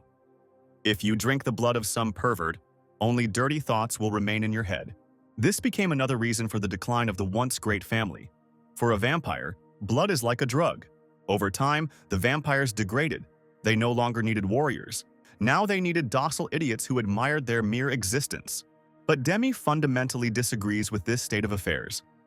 As a vampire princess, she decides to save her family. And for this, she needs the blood of a strong person. After listening to her story, Yasmin's mind is filled with only pity for the poor girl. And Douglas remembers the teacher's words that Demi is not to blame. The main character decides to ask a reasonable question. If a person drinks the blood of a vampire, will he be able to see the memories of other people's lives? Demi covers her body with her hands because she can already see Douglas approaching her, who, by his reaction, realized that his guess was correct. The hero decides to offer her an exchange, to give his blood in exchange for her blood. Demi laughs at his words, while Yasmin is in complete shock as Douglas spills blood on a plate and asks her to light a fire. The vampire, of course, notes that the hero is handsome and strong, but at the same time he is lazy, and his blood is not that valuable. While she was discussing his worthiness, Douglas prepared her dragon's blood soup. Even though his blood was weaker than the blood of ancient warriors, he tried to prepare a more delicious dish for Demi. Surprised by such a gesture, the vampire nevertheless decides to try the food prepared for her. Putting a small piece of meat in her mouth, she feels an unusually rich taste that permeates her entire body. It's like an explosion is happening in her head. But besides the delicious taste, she can now see Douglas's memories. A picture of a young man sitting diligently at his desk appears before her. She sees the text on the paper, but these numbers and letters are completely unfamiliar to her. Suddenly, the phone lying on the table suddenly made a sound. A notification about incoming messages arrived. The man asks if the hero has completed his homework and invites him to the night market. Demi does not understand how such a lazy person could theoretically study. After sitting over his homework for some time, the hero feels that he is already tired of writing. He decides to go to the night market for a walk with friends and warns his father about this. who gives him a punishment not to stay out late. The next second, Demi sees people flying in the air on swords, be it a teenager, an old man, or an office worker who went out to get ramen. As she approaches the market, she can already smell the street food. Various kebabs are being fried on the fire, and after comparing all the facts, the vampire cannot believe that this is really the world of 1,000 years ago. There are already guys standing in the square greeting Martin. They even bought him some chicken legs. Don't let your eyes deceive you. There's a guy with bunny ears named Monant Rabe standing in front of us, and next to him is a chubby girl with glasses named Mary Stan. Over a hearty dinner, the guys discuss who wants to go where. Monant wants to study magic in a northern country, and Mary wants to apply to a dragon school. When it's Martin's turn, he declares that he will join the fleet and fly away from Earth. Friends anxiously begin to dissuade their comrade from this venture, because it will be very difficult and in general, it is a waste of time. Finishing the last of his fried mushroom, Martin thanks them for their concern, but he wants to see space. Friends understand that they won't be able to dissuade him, and they simply wish him luck and that everything will be fine for him. Demi comes to consciousness. Seeing part of such a memory, she is in genuine shock. Everything was so different before, and was it really possible to learn? One of the most important thoughts suddenly overtakes her. It turns out that before everyone could be strong. Douglas asks her which world Demi liked more, the past world or the present world. The vampire cannot contain her emotions, of course. She likes the world of the past, a lot of tasty food, interesting things, and most importantly, there is freedom there. Looking down at the floor, she assumes that they will never have the opportunity to return there again. Having heard everything that the vampire said, Douglas comes up to her and extends his hand to her. Seeing the painfully familiar sadness in her gaze, he assures her that he wants to return everything to normal. But for this, he needs her help. With her help, they will be able to return everything to how it was before. Demi stands in thought. But she still decides to trust Douglas, because memories cannot deceive. She extends her hand to him, and the vampire pulls him towards her, giving him her kiss. Yasmin stands in a daze, watching this. Mrs. Dustines does not tolerate such impudence towards her chosen one, and screaming tries to hit the homewrecker. But it was no ordinary kiss, but a transfer of vampire blood, which now flows from the mouth of Douglas, who stands in bewilderment. Patting him on the cheek, Demi happily agrees to restore their world to its former glory. A bird flies in the sky carrying a worm in its beak. She already imagines how he brings it to his beloved. But when he flies onto their branch, he drops his prey from what he sees. He sees his bird cooing with another, and the worm lands on the head of a gloomy Yasmin. While Douglas brushes an insect off her head, wanting to know if she's listening to him, the fox pouts and pretends that everything is fine. The protagonist continues to justify himself, saying that Demi had to give him the blood, because thanks to this, he will now be able to see people's memories by drinking their blood. At the same time, he will still be able to use healing so that people do not feel pain, to which Yasmin simply coos in response. Seeing that she is completely indifferent to his conversations, he decides to try his abilities on her and already stretches out his hands forward. Yasmin doesn't even have time to understand anything. Turning her around, Douglas pulls the fox towards him and they merge in a kiss. A second later, the main character lets her go and she begins to greedily gasp for air. While Douglas tries to find out how she is, Mrs. Dustines can hardly catch her breath and can barely stand on her feet. She blushes, covers her face with her hands. Her head seems to be in a fog. The girl admits that she enjoyed it. The young man was happy about this. He bit her lip, but thanks to the healing it would soon heal. From all the emotions she had experienced, Yasmin didn't even notice it. Douglas voices his further plans. Now he needs to kiss all the suspects and then they will be able to find out who put the curse mark on him. The hero thinks that biting others is uncultured, so a kiss is the best choice, for which the fox is ready to incinerate him. Standing in the arena, Maggie takes out her phone and decides to record the competition on video. Thomas joins her and asks the girl who will now participate in the fight. Maggie says that the fight will take place between Tina and Thomas. While the young man is crunching on chips and the master of poisons is sitting with the phone at the ready, a question about the location of Thomas Smith is heard over the loudspeaker, and Tina Kareem is called onto the stage.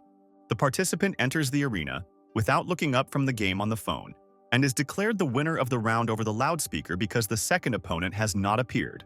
Preparations for the fourth round begin.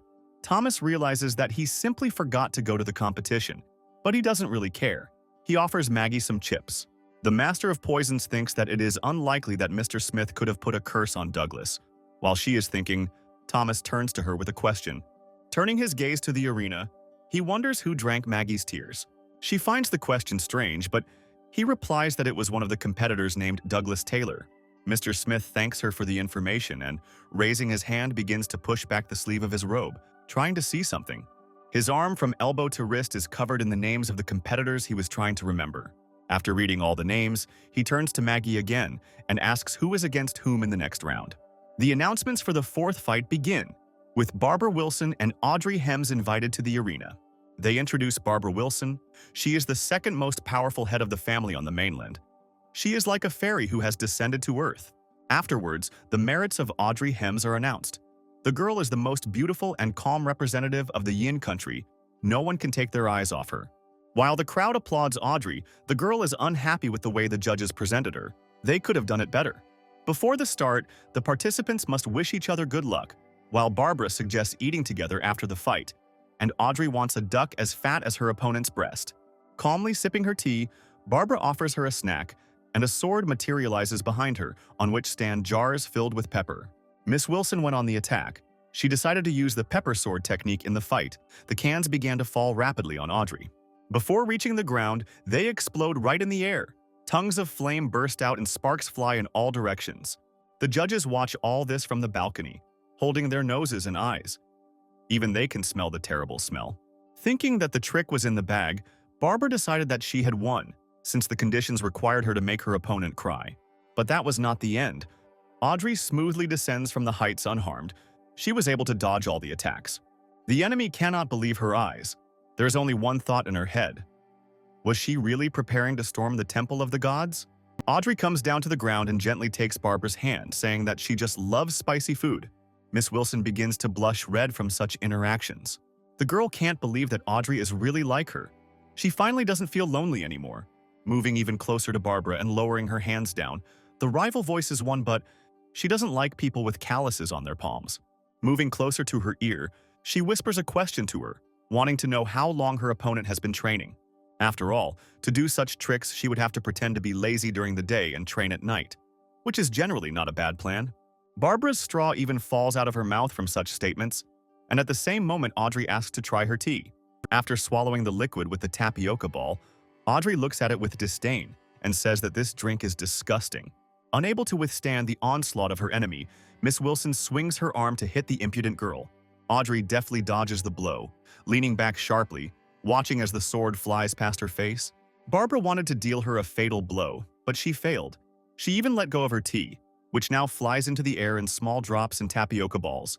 The judges announce that for breaking the rules, Barbara Wilson is eliminated from the competition, and Audrey is declared the winner. The girl doesn't want to give up just like that. The crowd demands that the round continue. Later on, the broadcast notes that Audrey managed to get her opponent to lose her temper with just a couple of phrases while eating chips. Maggie and Thomas are watching the battle, but they didn't hear these phrases because they are too far away. Their meal is interrupted by Douglas, who turns to Maggie and looks like a homeless man who has been in a fight, his hair tousled, the sleeves of his robe torn. Miss Robert fulfilled her promise and recorded everything that happened in his absence on video. Douglas thanks her and asks where the participants are. She says that the participants are currently in the break room. The main character turns around and quickly heads there. Before she could be surprised by Douglas's strange behavior, the Poison Master again did not understand what was happening, as someone came up to her from behind and covered her eyes.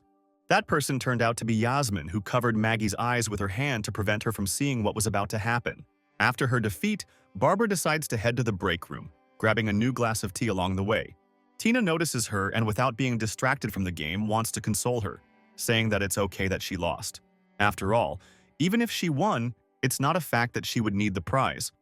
A trash can appears on the phone screen, which notifies Tina that all the tasks for today have been completed, and she can rest. Sitting down on a chair, Barbara thanks him for the support, but it didn't help her much. Her gaze remained just as downcast. A message came from Martin Core's group. After the end of the competition, they will attack the Temple of the Gods. Barbara hoped to find allies in the arena, but it seems the enemies already know about their plans. Audrey scared her with her words, as if she saw right through her, talking about her deception and ostentatious laziness. It dawns on her that their plan might just end in mass suicide. Out of despair, she lets go of her tea. Who can she trust now? The glass hits the floor with a bang and spills at the heroine's feet. The girl lowers her head. She does not see a way out of this whole situation. Footsteps are heard, and now someone's hands are reaching for the spilled drink, and a familiar voice says that the tea has spilled. Grief-stricken Barbara, without raising her head, says that there is nothing wrong with it because she will not need him anymore. A second passes and a face and a familiar shock of blue hair appear in front of her. Grabbing her by the shoulders, Douglas begins to implement his plan and gives his to Barbara, who is stunned with shock. A minute ago, she was thinking that their plans were falling apart and everything was doomed. And now, one of her allies was pressing his lips to hers. Having realized a little what was happening, she rises from her chair and pushes Douglas away. A satisfied protagonist stands in front of her, licking his lips. He says that she has very tasty tea in her mouth. The girl is even more shocked. Her face is flushed again. How can this impudent guy say such a thing? While Barbara is arguing that her beauty is too dazzling, but she needs to be more restrained and sign up for her fans' queue, Douglas has already turned away from her and moved on. The hero continues to carry out his plan, and Tina becomes the next target. Having accomplished part of his goal, he wastes no time in switching to Audrey, while Barbara watches, and the phone flies from the hands of a stunned Tina to the floor.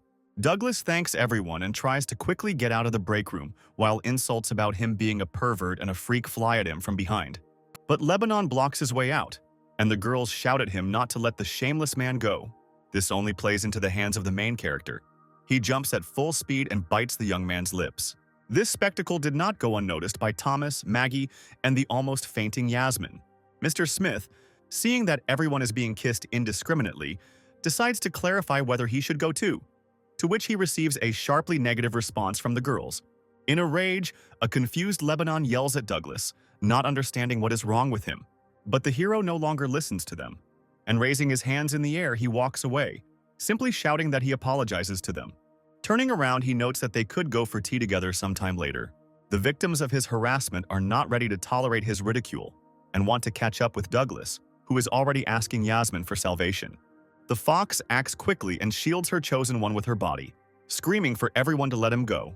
Barbara doesn't understand why a girl in love with him is defending a traitor, while Lebanon just wants to get Miss Dustins out of the way, otherwise he'll trample her too. Douglas has no plans to stop, and while the fox stands up for him, saying that she knows the real him, he kisses Maggie behind her back. Yasmin falls silent, looking in the direction the boys are pointing, observing the hero's further adventures. Judge China shouts from the balcony that there is no room for misconduct in the arena, and reminds the contestants that it is time to eat and prepare for the finals. Douglas at the same time talks with Maggie, saying that malice feeds the curse and thanks her for recharging him with mana. Everyone decides to forget about the incident and go eat. But Levin continues to be the most indignant and says that he will eat everything and not leave a crumb for the hero. Walking behind the guys, Barbara analyzes that the one they were looking for was a demon spy, specially sent to the lazy ones. Through the competition, she was able to find out that this mistress of the 4 demons of the earth is Master Audrey Hems. The sent enemy seeks out people with disgusting characters, unites them, and feeds his forces on their malice. It rewards those who bring the most hate into the world, motivating others to do the same. Douglas reasons that the energy of evil attacks those it cursed. Now the only way to survive is to feed on Maggie's powers, but this will not work for long. Yasmin offers to force her to remove the mark, but the hero understands that if they attack her, her curse will immediately kill him. Besides, if the one who placed this mark dies, then Douglas won't survive either. The fox begins to panic, wondering what to do next. Her companion suggests trying to outwit the enemy. After some thought, Mr. Taylor decides to make Audrey fall in love with him. He asks for help and tips on how to woo girls from Yasmin, who once again put her flame on display for such impudent offers. Maggie calms her down, explaining that this is a necessity and nothing more. The fox understands this and takes the fire back. The master of poisons decides to whisper in her ear and ask her to tell him why she fell in love with Douglas. While Yasmin burns with awkwardness, the hero continues to try to find out how he can pick up Audrey. After a short silence, the fox replies that to do this you need to cook well and think about the girl.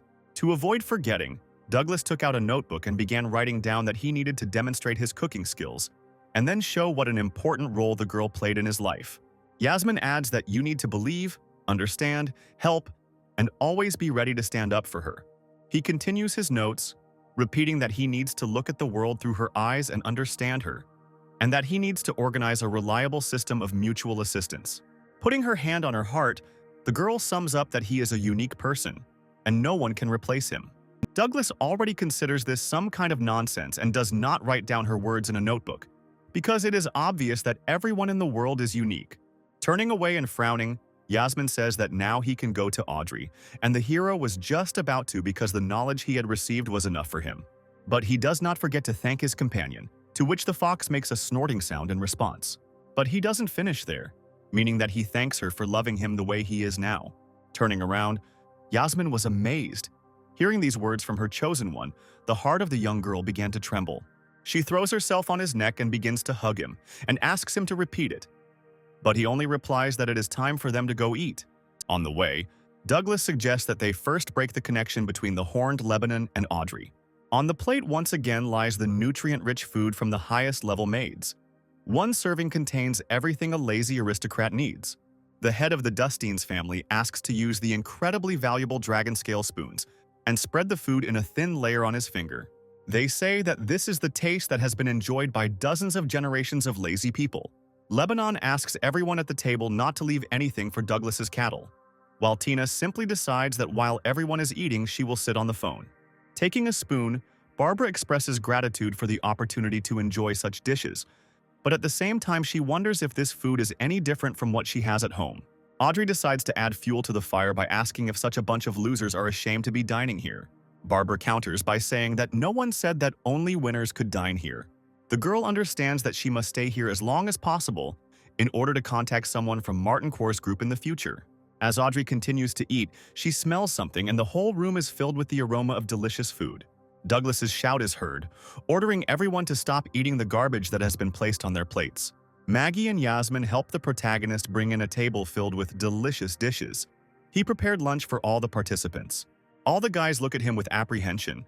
They are surprised that Douglas can cook at all. They are wondering if it is even edible. The judge is furious. He is not happy that his daughter is standing next to such a weakling. The head of the Dustinez family keeps yelling at him to get his food out of there. But Douglas completely ignores his words and continues to stir the batter. The hero takes the shrimp by the tail and begins to dip it into the mixture, covering it with batter. Yasmin's father's patience is running out and he wants to teach the boy a lesson, gathering strength in his palm and shouting, "How dare he do this?" Pointing his fire at the protagonist, Douglas quickly places a shrimp in the mixture in front of him. The plan works perfectly. Only the magic fire can give the best and crispiest batter for the dish. The advancing, enraged fox is stopped by a shrimp, which the main character brazenly shoves right into his mouth. Mr. Dustines coughs and Douglas warns him to be careful because the food is still hot. An agitated Yasmin runs to her father and asks him to spit out the food if it is too hot. But instead of getting angry and spitting out the forcibly shoved dish, he begins to greedily finish the hot shrimp. Lebanon became worried and immediately began asking what Douglas wanted to do and warned him not to pull any tricks. The protagonist places a plate of fried shrimp in front of Audrey. She is clearly surprised by everything that is happening. But all this happens for a reason, because in the past the people of the Yin country adored them. But that was a long time ago, before the time when the Yin country was captured by demons. One day, a monster attacked them, and the subjects who were fighting ordered Lady Audrey to flee. The little girl ran as fast as she could and took refuge in a fried shrimp joint that had been open for over 100 years. Since then, the delicious street food of ordinary people has completely disappeared. Audrey asks Douglas if he wants to attract her attention with food for commoners. Seeing that even the food from his childhood did not melt the enemy's heart, he understands that shrimp alone will not be enough. But for this occasion, he thought of the following: preparing more dumplings, special rice noodles, egg pancakes, fried fish, sour and spicy bran with vegetables, and barbecue with tofu. Everyone's salivation increases, and Douglas repeats that if the food for ordinary people is not suitable for them, then he will eat it himself. While Lebanon and Audrey are sitting alone at the table with empty plates, everyone decided to approach the dishes prepared by the main character. The girls just go crazy over the delicious food, demanding a bigger portion and faster. Audrey asks Legan if he swallowed, to which he irritably replies that she imagines he did. Mr. Taylor decides to find out if they liked the trash they were given better. The horned one doesn't like the attacks on him, and he claims that Douglas won't be able to bribe them. Taking a spoon lying next to Ligon's plate, the hero decides to lick it and, based on this, declares that his spoon contains poison. Then he adds that Audrey's spoon is also poisoned. The guys are shocked, and they do not believe the words of their opponent. Douglas continues to finish off the whole company, taking other spoons. He says that they are all poisoned. He concludes all the facts he has stated with one conclusion that is terrible for them. They tried to kill them all. But it wouldn't be just a murder. The Dustines family would be drawn into these dirty deeds and they would be framed. Tired of listening to this nonsense, Legan slams his hand on the table, ordering Douglas to shut up, and decides to head to the toilet. The Horned One rushed out into the street, approaching the door. He kicks it with his foot and goes outside. Once outside, Lebanon starts calling and getting angry because they didn't tell him that there was poison in the food. Did they really want to kill him along with them? He also wants to know why they kill everyone if the original target was only Douglas. But they simply tell him that there are more targets now. The Horned One shouts that he refuses and does not want to do this, to which he is reminded that he wanted to change the world. But now his words have turned out to be empty chatter. They continue to shout at him, calling him a common chatterbox, asking who he thinks he is. Lebanon claims that they are all born incapable of anything, and that some are just luckier than others. He feels a terrible, unbearable pain pierce him. He clutches his chest and begins to cough up blood. The young man feels as if his organs are rotting from the inside. A voice from the phone warns him that if he refuses the task, his body will not withstand the energy of anger. Lebanon remembers Douglas and realizes that he was in the same situation. The young man cannot even understand how he managed to go through such pain. It starts to get dark in his eyes. Is this really his end? Is this how his short life will end? Memories of being beaten by his classmates as a child come to mind. The beating ends when one of the classmates says that it is time for them to go to exams. At the exam, as usual, the first place is taken by a student named Martin Kvars. Everyone supports the boy and shouts congratulations to him. Since childhood, Lebanon did not consider Martin special, but rather a dull and mannered person who was lucky to be born with talent. He decides to go home and his classmates shout at his back that they will beat him up again tomorrow. But Lebanon knows that there are those who are not only more talented than him, but also more persistent. The boy understands that he has no chance of becoming like Martin. All he can do is pray and wait for luck sent from heaven. But he never thought about why the system needed someone like him. In the last minutes, he manages to see a figure with rabbit ears appear in front of him. He simply didn't want to think about anything, because if you think, you can find out things you'd never want to know. At the table in the house, a dialogue between Audrey and Douglas takes place. The hero assumes that they will not see Lebanon again, and the girl sarcastically notes that he mentions him too often. Did he really like him so much? Douglas, looking the enemy straight in the eye, declares that for her, the Horned One is just cannon fodder. He understands that in the hands of demons, the confused boy was just a pawn. Audrey simply covers her mouth with her hand and says that she doesn't understand what they're talking about. Having filled a bowl of soup and sat down at the table, the hero now offers to explain everything to her. Handing the girl a cup, he offers Miss Hems to become his girlfriend. Blushing and embarrassed, she decides to ask why he liked her. This question takes the protagonist by surprise, and he decides to use Yasmin's knowledge. How to confess your love to a girl according to Martin Kvars. First, attract her attention with your ability to show how important she is to you. Grabbing Audrey's hand and looking her straight in the eyes, he says that he really liked the fact that she was not like everyone else, adding that she annoys everyone else and probably shouldn't have many friends. Then he moves on to step 2, looks at the world through her eyes. The hero says that he has depression, just like her. No one loves him. Douglas climbs onto the table and continues to spout nonsense about how they will definitely be together, while Audrey tries to push him away and tell him to get out of there quickly. Suddenly, the main character feels that the table beneath him is collapsing, and he grabs the girl by the shoulders to hold on. In fact, a huge chandelier and pieces of the ceiling fell on the table from above. Douglas managed to grab Audrey and pulled his body forward so that the debris would not hit him. Barbara and Tina hurried to find out if everything was okay, to which the hero said that everything was fine and told them to go eat. The image of Douglas lying on top of Audrey does not please Yasmin, and she suggests that they all go outside, where there is more space. The fox can barely contain herself and shouts at her chosen one to get off the girl immediately. While Barbara's sword takes the table with food outside and everyone goes outside, Audrey and Douglas are left alone, which is good because now the guilty ones will not suffer if they are attacked. The main character does not give up his attempts to feed the girl shrimp, but she refuses. Douglas doesn't give up because he specially prepared this dish, the way it was prepared before. Audrey turns up her nose, but she won't be able to try the food anymore. Her eyes widen and blood spurts from her mouth. Mr. Taylor doesn't understand what's happening. Drops of blood are flying onto his face. Standing in front of him is Tori, who declares the mission complete and stabs Audrey through the chest. The maid thanks him for distracting everyone because now she won't have to deal with the public. She mockingly says that the news will record how Douglas Taylor attacked Audrey Hems and the two died in the fight. The protagonist decides to act immediately, grabbing the horn that pierced Audrey and pulling on it. Douglas pulls out the horn with difficulty. Audrey begins to cough even more loudly, and red streaks quickly spread across the fabric of her chest.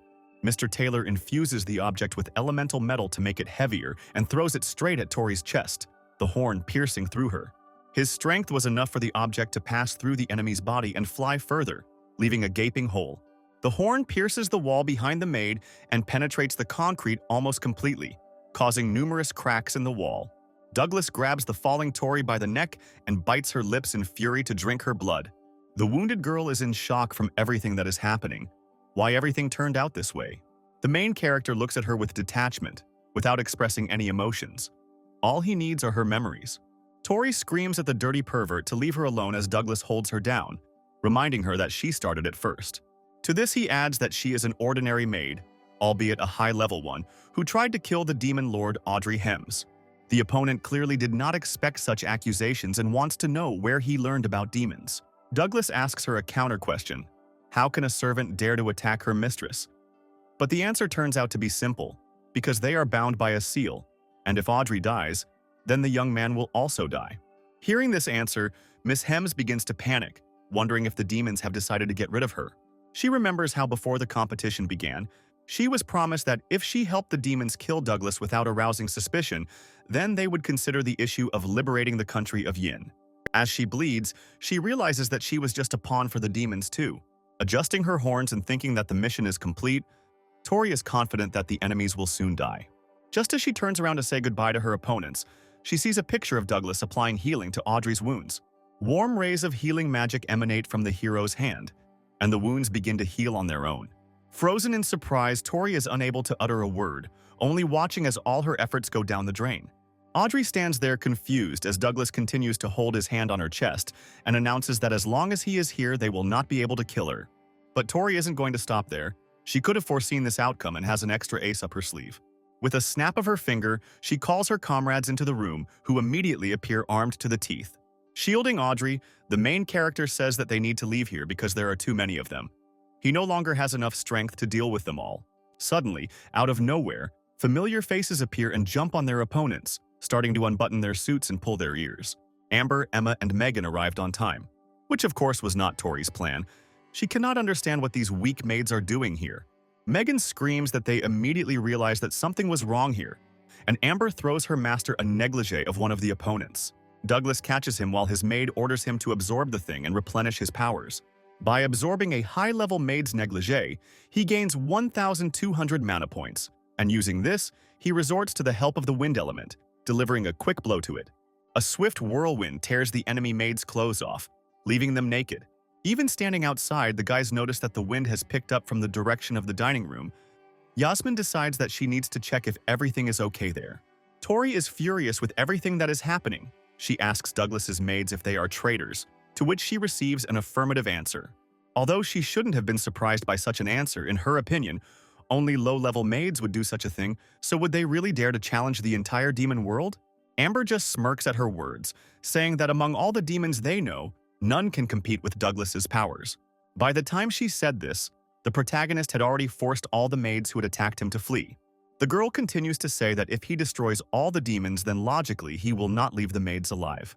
As Tori watches all of her assistants flee the battlefield, she hears Amber asking her if she wants her freedom back.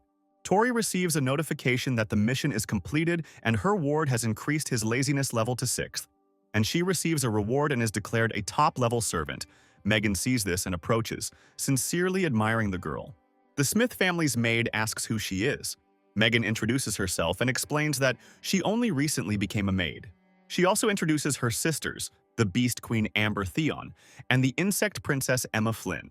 Tori advises them to forget who they once were, now they are the servants of demons. Megan keeps up with her, peppering her with questions about who she was as their opponent in the past. This begins to annoy Tori, and she dryly tells her that she is simply a demon.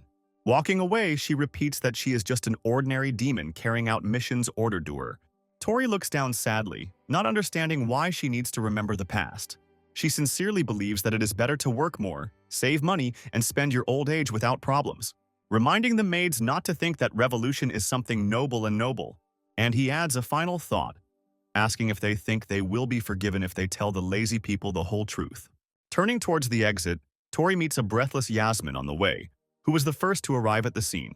The fox immediately pounces on her with accusations and questions about what she did with Douglas, to which Tori simply opens the door wider with a smile and invites her to see everything for herself. Yasmin enters the room and sees her chosen one sitting astride the maid and trying to take off her clothes to collect even more mana.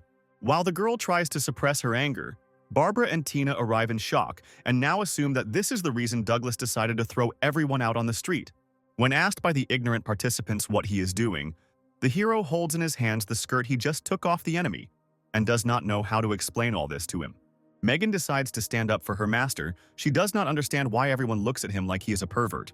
The servant decides to whitewash Douglas's reputation and explains that the next round of the competition will require him to perform in his pajamas, so he decides to try on the servant's pajamas.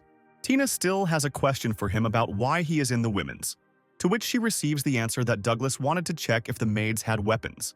The girl doesn't trust him, although the young man swears that he just wanted the competition to be fair. The contestants said they would pretend to believe the perverted dragon. But how can Douglas explain the fact that he has a dress in his hands, unless he decided to dress up?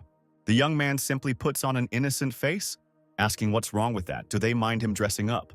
Barbara can't take it anymore and starts yelling at him because he's a man and should have shame, but Douglas thinks that if you think about it, they are the shameless ones. In his opinion, she is simply afraid that in a dress he will become more beautiful than she is. His rival is simply shocked by his words. The main character approaches her and promises that after the competition they will come out and show themselves and find out which of them is more beautiful. Barbara turns away in embarrassment, simply calling him sick and declaring that she is not going to do anything. But it occurs to her that he is trying to come up with something to make her stay. Douglas continues to whisper, asking questions like, is she scared? Is she afraid that he really will be more handsome? While his maids praise their master for his steadfastness and suggest that they go and change their clothes, an idea popped into Barbara's head that perhaps Douglas would participate in the attack on the Temple of the Gods.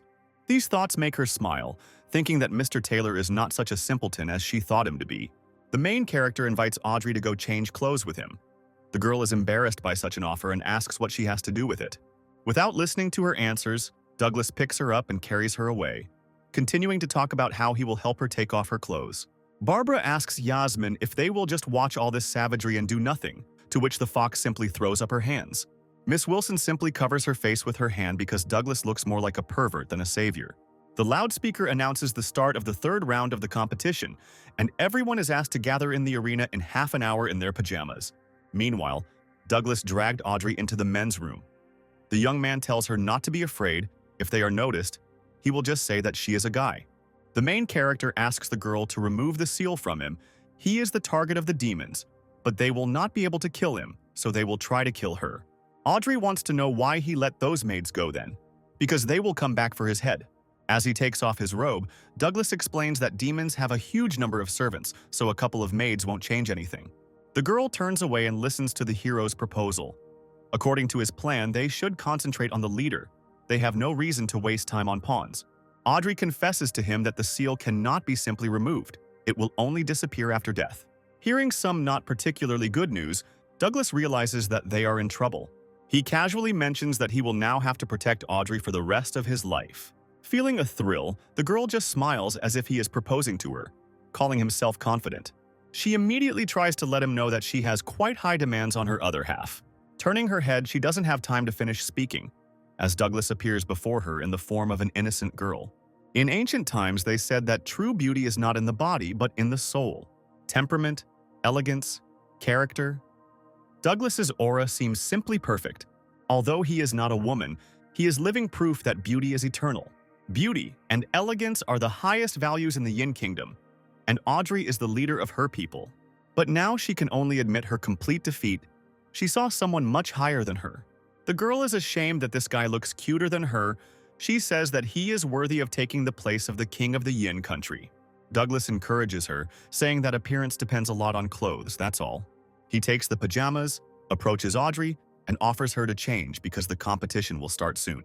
Mrs. Hems begins to scream that she will not wear such horror, but Douglas insists, saying that these clothes are better than what she has on now. Audrey continues to insist that she wants to stay in the national dress of her kingdom, but the young man tells her not to worry. He will help her take off her outfit. Douglas doesn't react to her cries that she can handle it herself and helps her quickly take off her clothes, changing her into pajamas. A whining, embarrassed Audrey calls him a pervert, only to hear the guy comment that the clothes suit her better. He also adds that he will absorb her old clothes, but then immediately corrects himself and says that he will hide them somewhere. Now, instead of being the head of the Yin Kingdom, Audrey thinks she looks like an ordinary schoolgirl in these clothes. Douglas approaches her to ask what's wrong with that. After all, now she no longer has to serve the demons. These words plunge Audrey into memories of the past. Once she became one of them in order to protect the lives of her people. Her memories are interrupted by Douglas, who says that she is actually a great girl. The protagonist calms Audrey and invites her to rely on him. She decides to trust him and offers him her hand, mentioning that he doesn't even know what demons are capable of. The girl connects him to the demon system. Now the energy of evil will not cause him any harm. This is all that Audrey can help him with, because the energy of evil is the source of the demon's power. Douglas learns that if he attacks them openly, he will only strengthen them. The protagonist decides to confirm his guess that Allison Teague is a demon. His ally confirms this. She, like Allison, is a demon of the earth. Above them are the demons of heaven, and then the demon kings. The young man grabs the demoness by the shoulders and asks her to hit him as quickly as possible. Audrey agrees, although she doesn't understand why this is necessary, but asks him to warn her if it hurts so that she can stop. She gathers her energy and uses the power of yin-yang, directing it straight at Douglas's head. But nothing happens. The hero doesn't take any damage. He only feels his mana increasing. So, demon attacks are poison attacks. Digesting this thought, he hears Audrey's concern. She understands that now he is immune to the energy of malice. But still, this blow must have been unpleasant for him. Douglas does not feel damage, and he can turn the poison from the spell into mana, using the element of wood and its purification. The girl continues to feel like a burden to him. But the hero assures her that she has helped him a lot, and that she should continue using spells. Audrey doesn't understand how she's useful to him. She thinks that Douglas is pretending because the spell didn't do anything. The young man hugs her and says that he fundamentally disagrees with her, and he is absolutely serious. Looking her straight in the eyes, he admits that he likes her incredible strength. Looking at him, Audrey understands that she does not feel a drop of lies or pretense in him. The judges tell the participants to hurry up because the competition will start in 5 minutes, and Yasmin gets hit by a worm again, which is already becoming a kind of tradition. Douglas hurries, carrying Audrey in his arms and asking for help from Yasmin, who is at a loss to see her betrothed in a shirt. She squints at them and wonders what they were doing there together, but it would be better for her not to know how. In the last minutes before the competition, Audrey poured out choice curses and accusations towards Douglas in order to increase his mana. The young man replies that they didn't really do anything special, he just pulled mana out of her. Now he wants to go to the competition, and he wants to leave the exhausted Audrey in the care of Yasmin, who is already ready to throw her on the floor. Douglas agrees to this as well, as long as the fox doesn't kill her, to which the girl is amazed by his lack of empathy. But on the other hand, if you look at his actions, he entrusted his life into her hands. Mr. Taylor says it would still be better to use a couple of protection spells on them. He immediately begins to use the element of metal on the fox for the steel body, the element of wood for purification, and the element of water for frost. And then he continues to add the element of earth barrier, the element of lightning with the trembling of the earth, and the element of wind, the light of a diamond. With such protection, Yasmin certainly does not have to fear any enemies. The girl thanks him for the many efforts he spent on protecting her. But she expresses her dissatisfaction because the hero does not know whether he will be able to return back, and whether he really decided to leave this to her as a parting gift. But Douglas reassures her, explaining that his mana supply is full and he can spend a little without harming himself. But the fox is not joking. She tells the young man that she no longer wants to save his corpse. At this moment, the main character feels something strange. He feels some new power in his heart. No matter how much he trained, he had never felt such emotions before. Having realized everything, he wants to know from Yasmin if his life is really so important to her. The girl comes up to him and starts patting him on the head, calling him a fool, and he continues to tell her that when he becomes a champion, he will go to the Temple of the Gods. If he can destroy the demons, the world of lazy people will change completely. Power and money will find new owners. Douglas warns Yasmin that everything she knows is about to change. The families, their wealth, their status. With everything that happens in the future, He will have to change too. After listening to all this pompous speech, the fox grabs Audrey by the legs and hits her head on Douglas's skull. She admits that she doesn't care at all whether he changes or not. The main thing is that he comes back. We cut to Tina, who is sitting on her phone and calling out to her brother that she has made it to the finals. She wants him to wait for her a little longer. She will come for him soon. How they once agreed that they would serve the gods and spend their whole lives together. She remembers how her brother became the champion of lazy people and showed her his awards. He had to go to the temple of the gods and left her all the money, which should have been enough for a long time. His last words to her were that she could now buy herself any phone and instructions to be happy. But in fact, she was not happy about her brother's victory. The only thing she felt was emptiness in her soul. Because if he is not with her, she will never be truly happy. When her brother went to the temple of the gods, Tina decided to hack the lazy guy's system. Thanks to this, she learned that the system collects data on how much they move and how they feel every day. The more actions and feelings, the less points are awarded to the lazy ones. And in order to quickly raise levels, you need to do nothing, remember nothing, and want nothing. The best method to achieve this is to sit on the phone. It doesn't change anything in your head and nothing remains. For many people, this method is not easy. They cannot sit on the phone all day. But Tina is a human being, and this is one of her talents. As long as she has the internet, she can sit on the phone until the end of her days. During her time lying down, she rose to level 18, and there was no one in the world lazier than her. Everyone just watched as she climbed onto the pedestal of laziness, realizing that people cannot be defeated by laziness. The only obstacle in her way is the dragon, who has already entered the arena for the competition. Judge China asks him where contestants Audrey and Lebanon are, to which he tells him how they went to the bathroom and never came back. Mr. Dustines, of course, doesn't believe a word he says. Douglas also notices that there are only 2 judges and asks where Orion is. The teacher tells him that Mr. Kosi went home because he had some business to do. The head of the Dustines family says that they can't let a level 4 lazy person win, even if they have to bribe the entire audience to declare Tina Karam the winner. The world is not as simple as Douglas thinks, and the fox wants him to finally give up.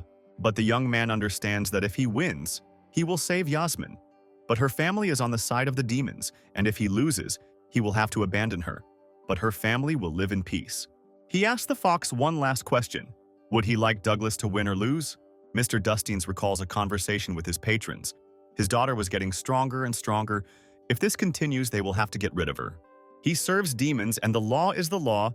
The fox always promised to make sure that his daughter does not create problems.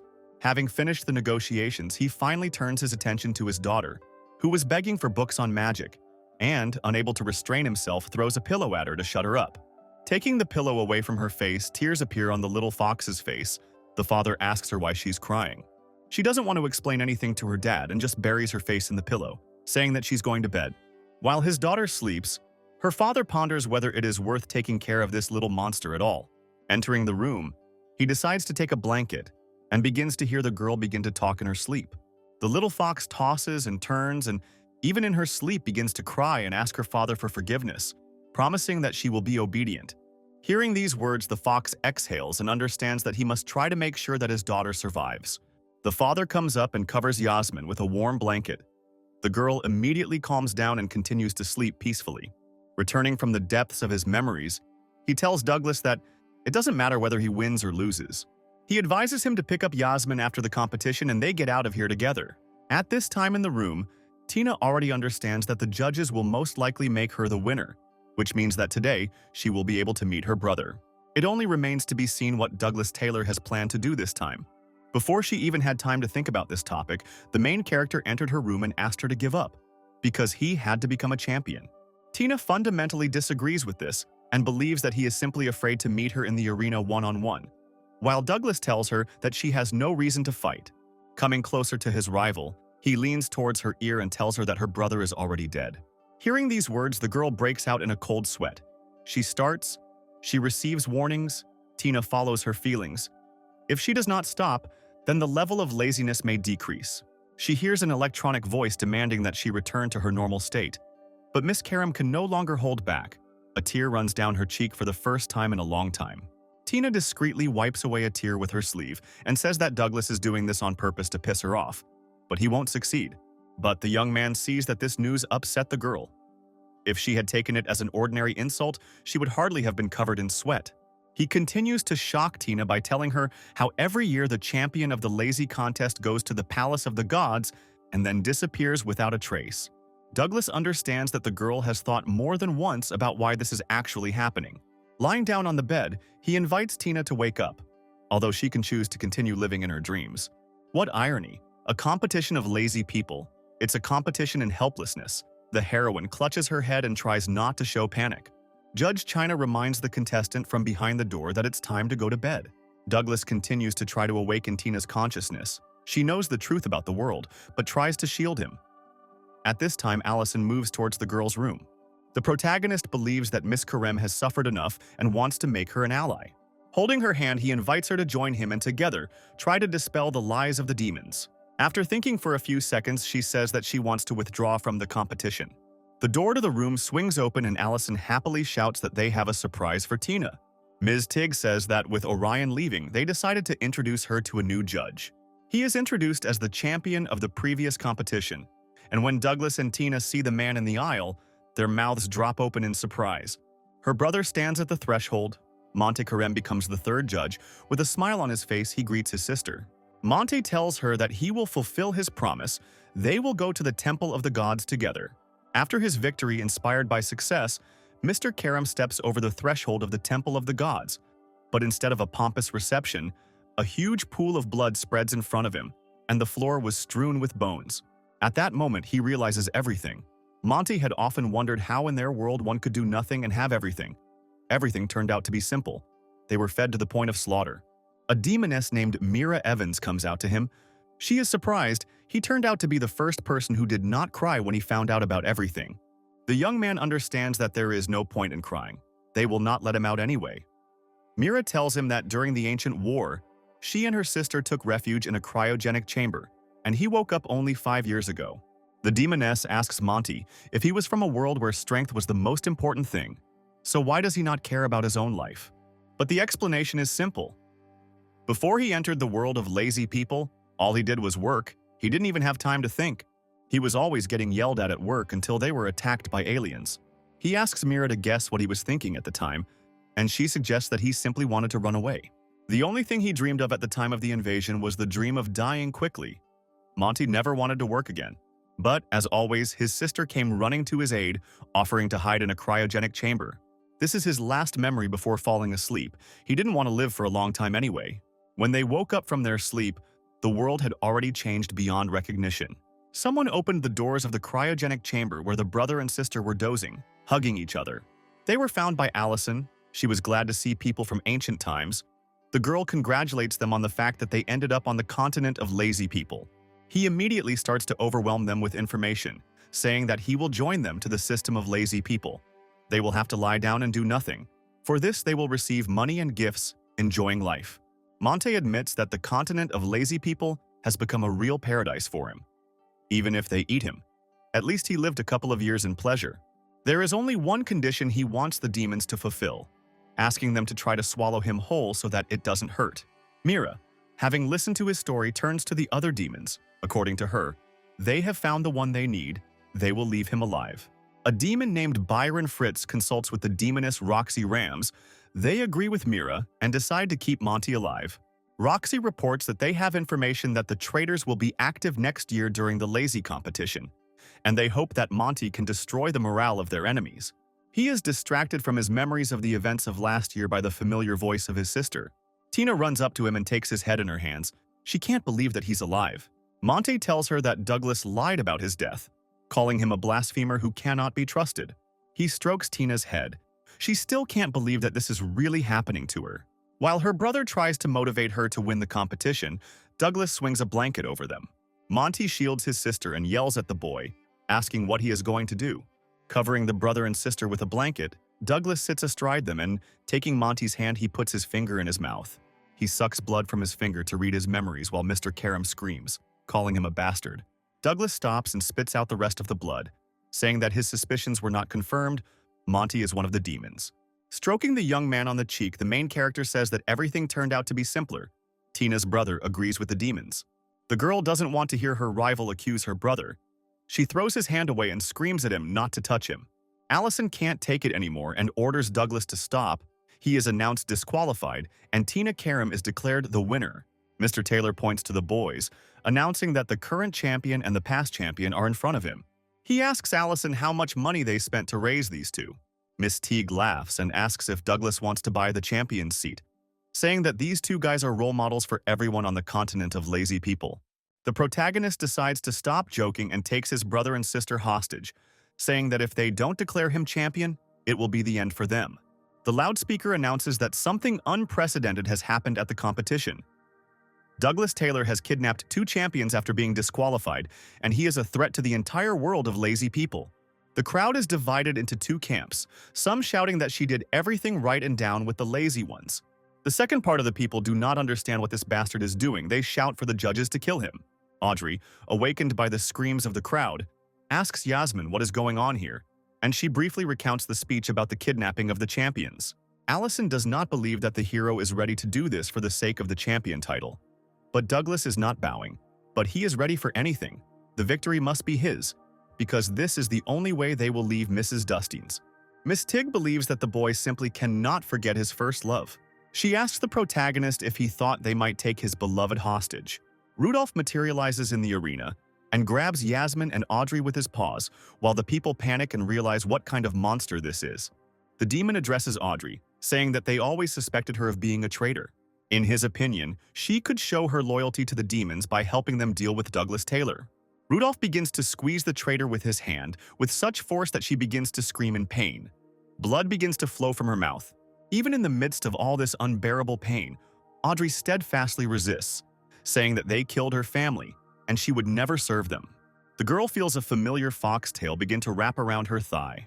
Audrey starts yelling at Yasmin, reminding her that now is not the time for jokes. Even though the fox promised not to touch her again, she would have to break her promise. Allison gives a final warning that if Douglas does not stop, she will order Rudolph to kill the hostages. But Mr. Taylor is not afraid of her threats. Couldn't they have guessed that he was using protective spells? At this point, Yasmin was already beating the demon, using on him what she was good at like no one else, the element of fire. The fox also grabs Audrey by the legs and throws her. The girl pierces the demon's body through and through, thanks to the power of the metal element. Rudolph feels he can't resist. Before the battle, he ate a bunch of people to restore his body. The demon decides to use his already proven method. Decreasing in size, he falls down in the form of a small animal. Rudolph can't believe this is a real uprising. Yasmin is already ready to go attack the rest of the demons. She feels like power is flowing out of her. It seems like it's the work of Douglas Taylor. Holding Audrey on her shoulder, she also feels the strength in her, telling her that thanks to this, her body has become stronger and more durable. Miss Hems grabs the fox by the ears and starts pulling them, scolding her for using her as a club and getting her bloodstained. Yasmin looks her in the eyes and says that yes, she stained her with blood, but it is the blood of their enemy. The fox hugs Audrey close, asking if she enjoyed being a weapon of revenge in her hands. Miss Hems sheepishly tells Yasmin not to do that again. It's weird. Allison starts to panic as Douglas was able to defeat Rudolph with one blow, but the protagonist didn't prepare before taking hostages. Douglas begins to shout to the crowd that they all had to see how their beloved gods wanted to kill an innocent girl. Audrey and Yasmin listen standing in the arena and are clearly uncomfortable with his speech. He declares the end of people's faith in them. All this means that their gods were false. Monty joins in, saying that they are not gods but demons who eat lazy people. He continues, "The demons send maids to watch over the lazy ones, and every year the champion of the competition is taken to the palace to be eaten by the strongest of the demons." Monty was champion last year, so he knew what he was talking about.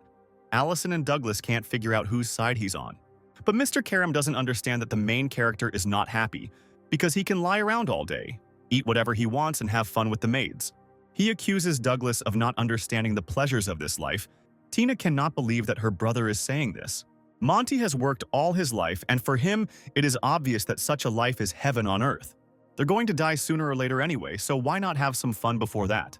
Mr. Karam wants Douglas to admit that he is simply jealous of them and is rebelling because they have more money than him.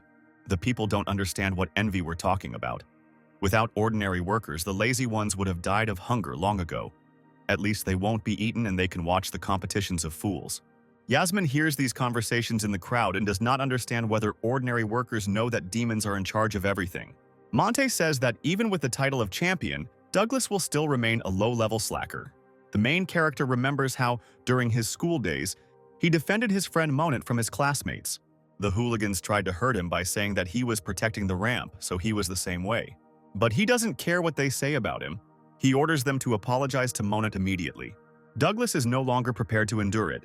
He throws Monty onto the bed, not having time to realize the speed of his actions. Sitting on top of the young man, he asks if he has decided to play jokes on him.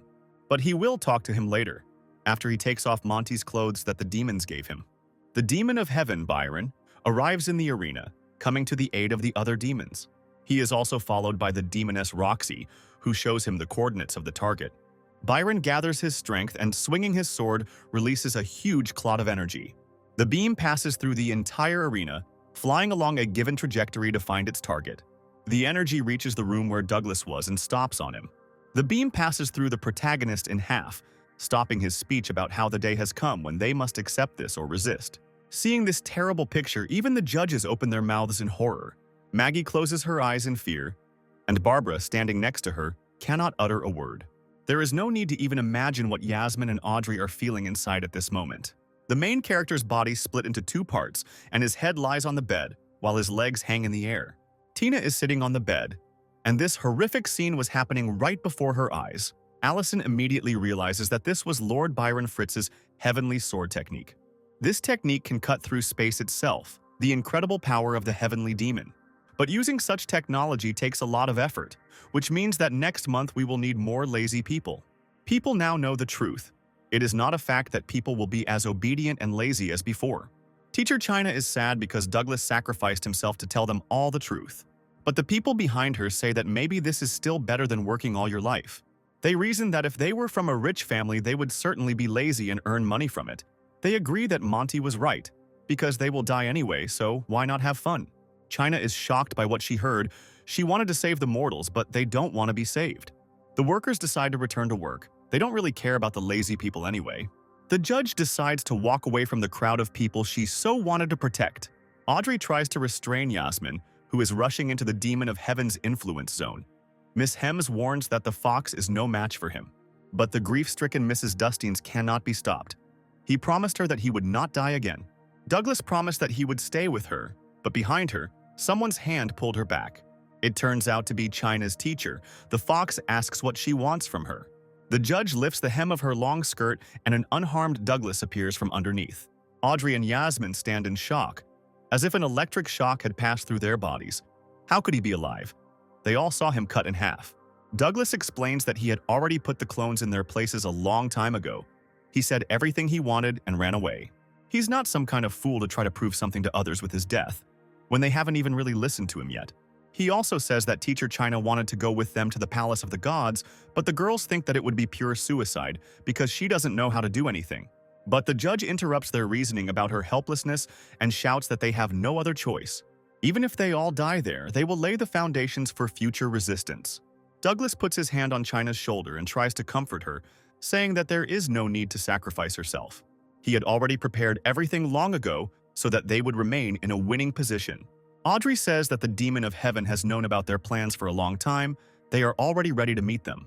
But Douglas asks if she really thinks he's going to die with them, to which Miss Hems tells him to stop being so nasty. The protagonist explains that all 4 of the heavenly demons are now in the heavenly temple, and they must go and catch their leader. Audrey doesn't believe that everything is so simple, and Yasmin is ready to smash her enemies to smithereens, while Douglas decides to finally introduce China. She is the vice captain of the land group, China Milford, and is skilled in the use of spatial magic.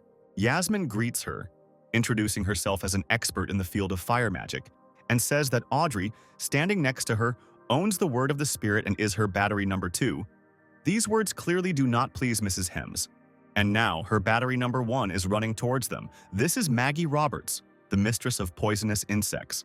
Tripping over a tree root, she falls face down on the ground, but there is another member of their team besides her. Barbara Wilson emerges from behind a tree trunk. She is the head of the Wilson family and an excellent swordsman. He invites her to come closer, because everyone is already gathered here. Demi Legan gave him the ability to see others' memories by drinking their blood. Douglas apologizes to everyone for not trusting them before. China asks her to forgive her. No one has contacted her for 10 years, and if it weren't for Douglas Taylor, she would never have had the opportunity to take revenge. Barbara says that she understands everything, because in the end, everything failed last time because of a traitor. But she is the daughter of the former captain of the land team. She will definitely not betray her. The protagonist tells her not to be angry. They are just about to go and destroy the demons. But the girl asks him how they will go there unarmed. Yasmin holds Audrey by the shoulders and says that she will lend her secret weapon. Miss Hems is not happy. When did she manage to become a weapon? They agreed not to do that anymore. But Douglas interrupts them, saying that it is not worth it. His ancient weapon should appear soon. It's time to show all the lazy people what the civilization of the past was capable of. Before us is Norma Stealth, a graduate of the Dragon Hill Academy, an 18-year-old elf who introduced herself as male and, upon boarding, wrote down her name as Norman. The captain, seeing secondary feminine characteristics, asks why she takes him for a fool, to which Norma apologizes and says that next time she will press the bandage harder on her chest. He says that they have a women's team, where they even pay more, and decides to ask why the girl didn't go there. She explains that there is not a single warrior in the women's team. All they do is sing and dance. Even the universe in the background is drawn. Norma plucks up her courage and declares that she wants to be a real fighter for peace and justice. The captain feels sorry because with a face like Norma's, she would have had a lot of fans.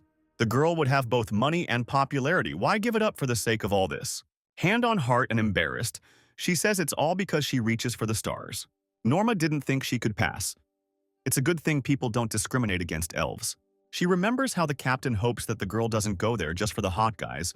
Otherwise, she would advise her to stay home because they would break her heart.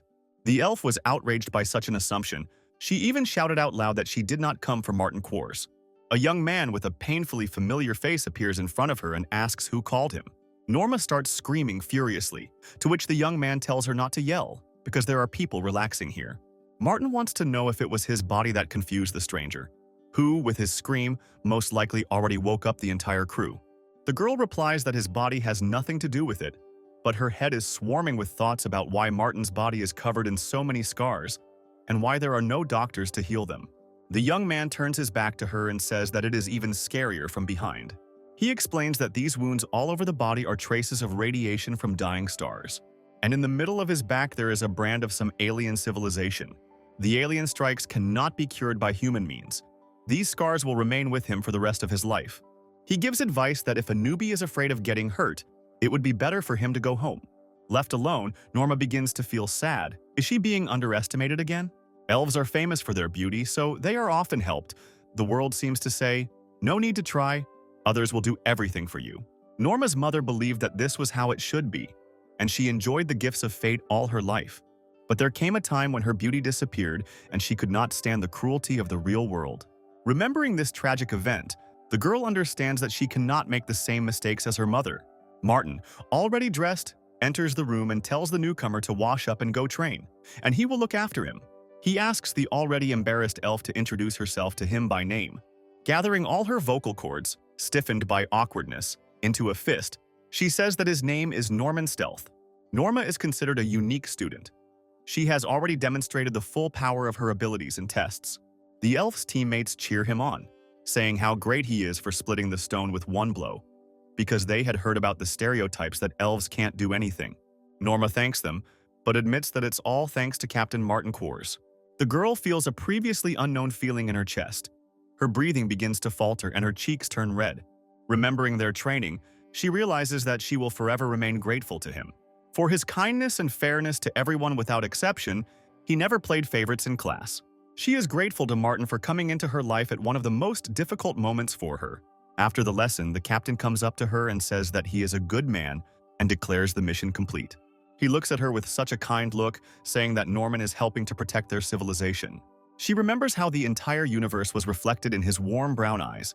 The captain became her secret desire for life, but alas, it was not destined to happen. Looking at the eyes in the flask already in the world of lazy people, Norma remembers how ready she was to become his successor. Suddenly, doors open in her lair that should not open without her permission. She grabs her weapon and screams that she has told China Milford so many times that this should not happen. Norma doesn't have time to finish telling everyone not to come in here, as Douglas has already slipped into the room and pressed his hands to the flask with the eyes. The elf was taken aback by how someone could slip past her and even touch something so important to her. But Douglas interrupts her, saying that these are actually his former eyes. Norma was one of those who participated in the battle and saw the explosion of the 9 elements. She knew that only the captain was capable of such a thing. The only thing that remained of her beloved were his eyes, which ended up at her feet. With bloody hands, she took them and pressed them to her heart. She screamed not from physical pain, but from a mental wound that would never heal. Now, in a world of lazy people, she did not understand how it was possible that the boy in front of her was that very Captain Martin Quares. Douglas is surprised that she knows him, although she does indeed look like his best soldier. He says his student's name was Norman Stealth, and he was amazing. 1,000 years ago, they fought side by side. Martin sacrificed himself in battle, and his spirit was transported here and now found a new body. He still had hope of finding his brothers. That's what kept him afloat all this time. He asks the elf to tell him if she finds out anything about Norman. Only now does it dawn on her that her captain never knew she was a girl. Was it really possible that back then, in the shower on the ship, he didn't have time to examine her half-naked body? Now she is faced with a choice. What will happen if she tells him everything now, or if it would be better to remain silent? Norma can already imagine how he loses his temper and says that he mistook him for his brother, and it turns out that she was deceiving him and taking him for a fool all this time. She believes that this should never happen. The captain hates being deceived. Just as Norma decides to introduce herself as an ordinary girl, China butts in and says that her spirit eye has already been noticed by Captain Martin Quartz. The teacher also adds that Norma kept the ship all these years. She didn't even let her near it. Douglas looks at the elf and is perplexed. She quickly shuts China up and says that she is Norman Stealth's younger sister. When they were attacked, she locked herself in a cryo chamber, and only last year she was pulled out. Looking the teacher in the eyes, she sternly orders her to keep quiet about her past. Douglas wants to know if her brother was with her, to which she replies that her brother died in battle, just like him. The main character was not ready to hear the news that his favorite student died in battle with him. Norma tells him not to be sad, because 1,000 years have already passed, and Norman is definitely already in heaven. She asks to imagine that he, like everyone else, returned, found himself a wife, and had children. Douglas walks past her, silently, and standing at the exit, he says the name Norman Stealth. He thanks him for the fact that his faithful disciple remained with him until the last. Norma thinks that everything is going according to plan, and he definitely shouldn't expose her. But Douglas had already figured it all out long ago. He just didn't want her to know that he had already figured it all out long ago. He read her memory as soon as he got here. It was a real surprise for him. For Norma, however, meeting the captain was real happiness. But Douglas is still unhappy inside. Norman Stealth was his brother, but turned out to be a girl. What would the team say about that? China, looking at these two, does not understand what this pretense is for. She asks everyone standing outside to come inside. The girls are amazed to see the real ship from the inside, and Barbara says that it was brought here specifically to catch the rebels. Douglas introduces Norma to them as the sister of one of his comrades. China reassures the elf, saying that these are all their new allies. In the past, Douglas was surrounded only by girls. Now he is surrounded only by girls. Watching this, Norma tries to hold back her tears and just be glad that her captain has so many allies. The protagonist turns to China with a question whether her spatial magic can hide anything at all. She replies that it is possible, but it takes a lot of effort. After thinking a little, China decides to clarify what he is going to do. Douglas believes that they can capture the leader of the demons, attack him with 7 people, and smash him to smithereens. The girl tries to say that she can help with teleports, but is afraid that she will not be able to imprison a monster of such a level. The young man interrupts her, asking how much mana she needs. This will require from her approximately 10,000 per minute, and if there are also allies there, then 10 times more. Maggie decides to ask if she has enough strength, but Douglas knows that the maximum she can squeeze out of her per day is 8,000 mana. The girl hides in a corner, upset that she's doing a bad job. China tries to cheer her up, saying that she is stronger than most lazy people. Douglas reasons that magical powers appear only in those who train, and now there are only lazy people in the world. Audrey chimes in, saying that the lazy system rewards those who do nothing, and who, under those circumstances, would think about exercising. The main character wants to know if he and Audrey can exchange powers or even create a new one, but the girl does not think that she would have enough skills for this. But Douglas just clarified this because he already had one person in mind who could help them. By that time, Tina had already been declared the winner of the competition, and it was time to go to the Temple of the Gods. Brother takes her hand and promises that now they will definitely be together forever. But she doesn't look happy at all. She's shaking and her legs are buckling with fear. She asks how her brother can smile and laugh when they are standing on corpses. He simply sighs, and calling her a fool, asks her to remember what their previous life was like. Their eternal sleepless nights dedicated to work, when they are pressed for time and need to urgently submit work. In order to do his job, he refused medical examinations so many times, even though he was already on the verge of death. And money was always tight. Either they would delay wages or ask for rent or debts. And then there was their eternally annoying boss, who was always telling everyone how everything was going well for him and how they still had everything ahead of them. All Monty ever heard was that he had to push himself and try his best. He doesn't hold back and loses his temper in reality, sending all the employers from his past to hell. They are the proletariat. They do not have their own means of production. What is the point of them straining themselves if only the capitalists get rich from it? If aliens hadn't changed the rules of this society, they would have lived their entire lives like hamsters on a wheel. He does not let go of his sister's hand and promises that as long as they serve the demons, they will not be eaten. On the contrary, for their service and loyalty, they will be given rights and power over others. He believes that success always requires sacrifices from others. So why shouldn't they be the ones who reap the benefits? But these speeches did not calm Tina down. On the contrary, she began to tremble even more, while her brother suggested that she continue to enjoy life. Monty also advises her not to think about that fool Douglas. He has most likely already been killed, and rightly so. The sister lets go of his hand and starts to back away. The brother can't understand what's wrong with his little sister. Behind the girl, a huge spaceship is visible in the sky. Tina says that she does not want to go into the temple of the gods. It is dark there. A voice comes from the ship saying that only darkness awaits Tina ahead. Douglas extends his hand to her and offers that she can become the light in exchange. Monty stands with his mouth open. He doesn't understand how Douglas Taylor can still be alive. Tina calls her brother to go with her, but the young man does not believe that the main character, after 1,000 years of demon rule, is able to change anything. Doesn't his sister like to just lie around and play on her phone all day? The girl takes off her headphones and no longer listens to what her brother says. She turns and runs towards Douglas to get on the ship and confront the demons with him. In their past life, Monty bought them the same pair of headphones with his very first salary. At first, Tina refused the gift, saying that she could buy it cheaper, but her brother insisted on his own. Even though his sister kept her mate after thousands of years, his had long since been lost somewhere. Mira appears behind Monty and says that it seems that she and her sister are different after all. The young man screams that his little sister has been deceived. All he needs to do is kill Douglas Taylor, and then she will be with them. But the demoness understands that Tina will not obediently obey and decides to simply finish her off. Douglas catches Tina in midair and notices that an enemy has followed him. Mira looks at the protagonist and doesn't understand why she can't feel his energy. Byron, who arrives in time, helps find the answer to this question, answering that this is not his real body. But they don't have time to do anything, as the huge ship simply disappears into thin air without a trace. China manages to transport them all to a safe distance, but warns that the teleportation may make them feel unwell.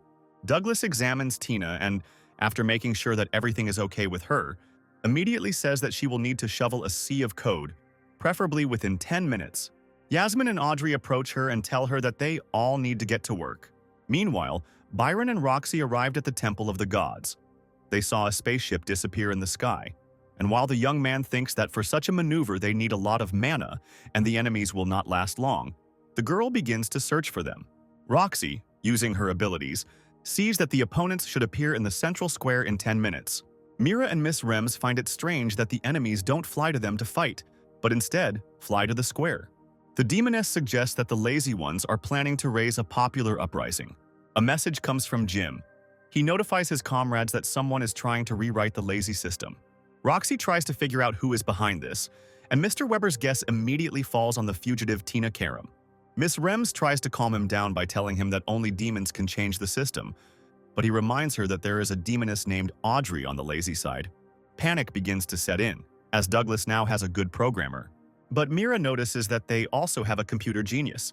Standing behind her, Monte begins to shake with fear. Audrey decides to come up and ask Tina how the work is going. It turns out the programmer only needs to add a couple of functions and everything will be ready. Initially, the system records all data about the movements of the lazy people, their thoughts and emotions, tracking the indicators. It rewarded them by increasing their level and receiving various visual effects for skills that did not affect their strength in any way. Thanks to the redesign of the program, Lazy people can now easily customize the system for themselves. Douglas suggests replacing laziness points with mana and tying the entire system to him. The mana of all the lazy people should flow to him. In the background, Maggie is upset that she is no longer his only battery for recharging mana. There is also a proposal to give a variety of skills that will actually be useful. Just as Tina was about to begin further programming, her system began to be intercepted. She immediately understands that this is the work of her brother. In such a situation, she becomes powerless and can do nothing about it. Barbara asks to teleport her so that she can steal Monty, but Douglas is against this idea. While he is shutting the girl's mouth with her favorite tapioca tea, he decides to leave both systems. Tina doesn't understand this. It turns out that there will remain a system for lazy people and jocks. She gets an affirmative answer. Douglas believes that people themselves have the right to choose the system. He also reassures Miss Karem that they will not force her brother to do anything. The time will come, and seeing what kind of world they will restore, he himself will want to join them. While sipping the sweet drink prepared for everyone, Tina thanks Douglas for his words and concern. There remains one more important question: what to call their new system? Without thinking twice, the main character decides not to complicate things and simply call the system a rocking chair. While soaking in a warm bath, Vampire Demi wonders if Douglas found her abilities useful. Even without knowing the whole situation, she is already happy, believing that he will find a way to remake this world. But on the other hand, the lazy system has been corrupting people for thousands of years, and it will be difficult to abandon it at one point. When she tears off the loading screen, she suddenly receives a notification asking her to choose one of two systems. Throwing on a peignoir and running out of the bath, the girl shouts to her father about the system split in two. But instead of her father, Mary appeared in the room, who said that Demi's dad had gone to a meeting, and the vampire was not happy that the girl was sitting in her room. Miss Legan hears sobs and sniffles, realizing that her neighbor is crying. She asks what happened to her. The girl, stuttering, answers that he came back. A spaceship appears in the middle of the bright sunset sky, casting a giant shadow on the ground. People who see it are simply shocked. They immediately start taking pictures of it and admiring such an unusual picture. The demons don't waste any time. Roxy immediately tells Byron the coordinates of the ship and orders him to cut the flying machine. Gathering all his energy into the sword, the demon releases his signature spell, Heaven's Punishment. But to the surprise of the enemies, the cutting magical beam flies past the target. Roxy starts drumming on her comrade's back. She doesn't understand how he could have missed, but Byron orders her to look at the sky more closely. The ship will move from one place to another. The opponent has a bunch of portals in the sky. They just constantly jump between them. Mira talks about energy because such movement requires a lot of strength, and soon the lazy ones will have to run out of steam. Norma sees that they only have 3% of energy left. China is at the end of her powers. The teleportation will last for another 3 minutes. She is worried whether they will succeed in everything they have planned. Douglas calmly informs him that he only needs 3 seconds to achieve his goal. One of the exits on the ship opens and the main character looks out from there. Byron and Roxy do not understand why he is still alive. They assume that this is another clone, which, as before, shows no signs of life. The demons decide to give free rein to the clone's actions, since the rivals will soon run out of strength anyway. Douglas begins screaming at the top of his lungs that he will destroy the world and orders all mortals to flee. Byron and Roxy are completely confused about what their opponent wants to achieve. A second passes and a huge, deafening explosion occurs behind the crowd. Life is movement, even if often forced. It is necessary not only for a banal healthy life, but also for survival. And survival is already an instinct. Thanks to it, we can force our legs, weak with fear, to carry us to a safe place. At the moment of a powerful explosion, homegrown lazybones understand that in order to survive, they will have to make an effort.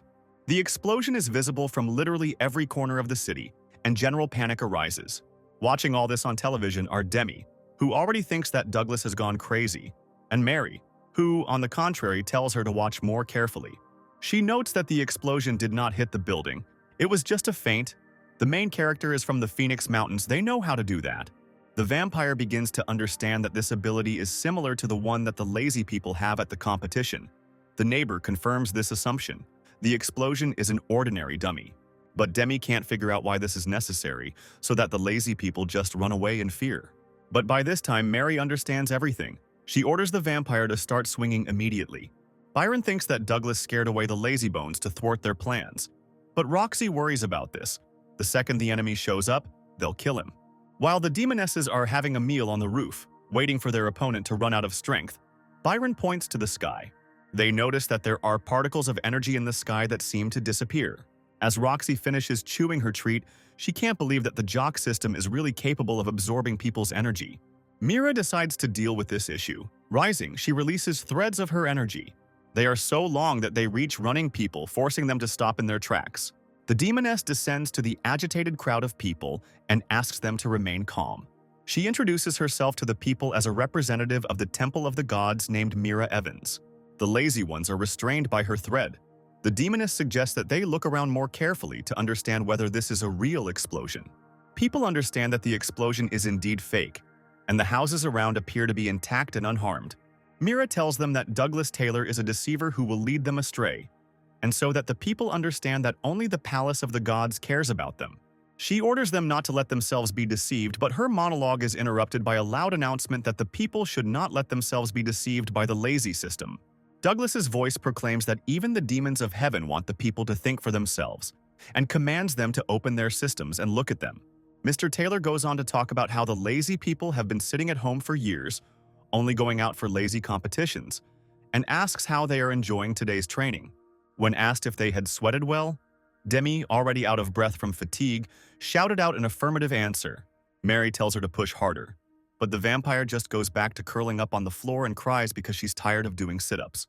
Demi decides to check the mana scale in the system and sees that she is entitled to a reward for her efforts, and decides to find out what gift they have prepared for her. When she clicked on the awards column, a glass of tea materialized in the air right in front of her. The vampire is not particularly pleased with such a reward. Tea with milk is no substitute for her blood. Mary suggests simply trying the drink, to which Demi finally agrees and takes a drag through a straw on what she considers to be an unremarkable liquid. After taking one sip, she becomes delighted with ordinary tea with milk. Her body muscles become so strong that they tear her clothes. In fact, Douglas enhanced this drink with the magic of the tree. It may not be particularly appealing to those who have never trained. Demi feels much better. Now nothing hurts. And Mary hands her tights so that the vampire can put them on and not freeze in her torn clothes. Mira continues her agitation, presenting Douglas as an invader who is taking away the freedom of a measured life from lazy people. The girl calls him a violator of human rights. The demoness decides to turn her attention to Monty standing below so that he too can join in her speech. The young man immediately begins to accuse Douglas of being a damned capitalist, a pest from the last century, who wants all the lazy people in the world to work for him for some tea. But the main character only smiles at this argument and says that he is a good capitalist who is able to offer more than just tea. It shows a list of rewards, still in the trial version, which include various delicious dishes and a small list of additional abilities. Douglas says that the legacy of their ancestors is their real wealth. Now the only chance to discover the legacy of the past is to train and meditate. The main character calls out to the people, giving them instructions that it's time for them to pump up. Monty screams at the top of his lungs that Douglas is a liar and shouldn't be listened to. But the lazy ones like that, for each new level they will be rewarded. And there are also such delicious dishes that they only dream of trying, because the demons fed them only with a mixture similar to dirty liquid. Yasmin simply runs up to Douglas with shining eyes in the hope of finding out if he knows how to cook all this. It turns out that the young man knows how to cook the first half of the list, and he'll figure out the rest later. The guy says that he remembers Norman's stealth, because it was he who taught him to cook. These words make Norma, who is passing by, nervous. Blushing with shame, she begins to make up a story about how she often helped her brother with cooking, and during this time she learned a lot. If Douglas doesn't mind, she can help her. The young man agrees and leaves dinner to her. Yasmin can't wait for the delicious dishes. Tina decides to ask an equally important question. She is worried if they will have enough food to give out rewards. In response to her worries, the hero simply reminds her to remember her past life after all. She needs to remember that in every game there are a lot of people who donate to it. Mr. Thomas is also watching all this happening, sipping his recently earned tea. But he drinks his drink too quickly. Of course he wants more, but he doesn't want to pump up. He is exactly the kind of player who would find it easier to simply sacrifice into the game. The system asks to place the ingredients for the dish into the teleporter. When the mana scale is full, the player will gain a new level. Tina is unhappy. In her opinion, the system should reward people, not ask them for something. But Douglas believes that nothing in the world is free. The girl doesn't understand who would pay a lot of money for ordinary, albeit tasty food. Various products begin to materialize behind her. Tina does not believe that there really was some idiot. This generous man turned out to be Thomas Smith, whom they already knew. He had already sent them 1 ton of butter, 2 tons of mushrooms, 3 tons of meat, and 4 tons of cereals. While Norma is busy at the stove, Yasmin notes that not all the fools were taken by the war. But Douglas does not agree with her thoughts. It seems to him that Thomas is only pretending to be a fool. Tori tries to reason with his master that there is no need to waste so many resources on a couple of useless levels and rewards. But Mr. Smith thinks it's worth it, because they've been lazy all their lives for the sake of useless levels. The maid keeps insisting that this whole idea is useless. Because this whole program was created by Douglas Taylor, he will soon be killed and the system will simply disappear. Mr. Smith gives her a counter-argument that if Mr. Taylor wins, the jocks will rule the world, and the lazy ones who have risen from the shadows will not forgive the servants of the demon's assistance. Listening to his arguments, Tori sadly realizes that her master sincerely thinks that Douglas will win. The maid decides that she was wrong to be greedy all this time, and taking hold of the horn, she pulls out her secret weapon. She flies into the air, aiming for her master's head. She should have turned him into food for the demons earlier, but she freezes a second before the cancerous step, because Thomas tells her that if he becomes a high-level jock, he can save her. The horn falls, hitting the floor, and Tori stands there, confused, calling Thomas a fool. She thinks he shouldn't go to all that trouble for someone as selfish as Douglas, but Thomas insists it's worth it. After all, they worked their whole lives for useless levels. Tori clearly doesn't like that the owner changed the vector from talking about saving her to levels. She laughs demonstratively and starts arguing with the gentleman because he forgot what they were just talking about. Tori calls him a dumb fish, thinking that he is pretending not to remember, and Thomas, meanwhile, sincerely cannot understand what she is angry about. Yasmin happily tells Douglas to open his mouth so he can try the fruit she cut up for him. But Norma intercepts her spoon with strawberries, not giving the main character even the opportunity to eat from another girl's spoon. Miss Stealth sheepishly apologizes to the fox, saying that her brother had told her about the captain's preference and dislike for fruit. Miss Dustines freezes in stupor, completely unable to understand Norma's actions. But Douglas approaches the frozen Yasmin and takes the plate of fruit from her hands. He says nothing of the sort and he loves fruit. And having said this, he throws the whole plate of it into himself. The elf's eyes fill with tears. She apologizes and says that she'd better go get some vegetables. Norma, who was already leaving, hears that the ship simply gave out little fruit, and since Norman Stealth loved it very much, Douglas gave him his portion too. The main character commands that they should not stand still, but start filming a promotional video, to which the embarrassed Norma quickly agrees. Tina arrived with her laptop to show the young man the draft of the video and hear his opinion. After watching the video, Douglas doesn't like it and asks to remember the advertising girl from his past life, but according to Miss Karam, they were all terrible and hated. The main character believes that the pumping system is used only by noble families, the percentage of which does not exceed 20% of the entire population. In order to win, they need to lure the remaining 80% of the population to their side. Also watching the proposals for a new system is the third referee, Orion, who has left the tournament and is standing over Lebanon, who lies unconscious with his face bandaged.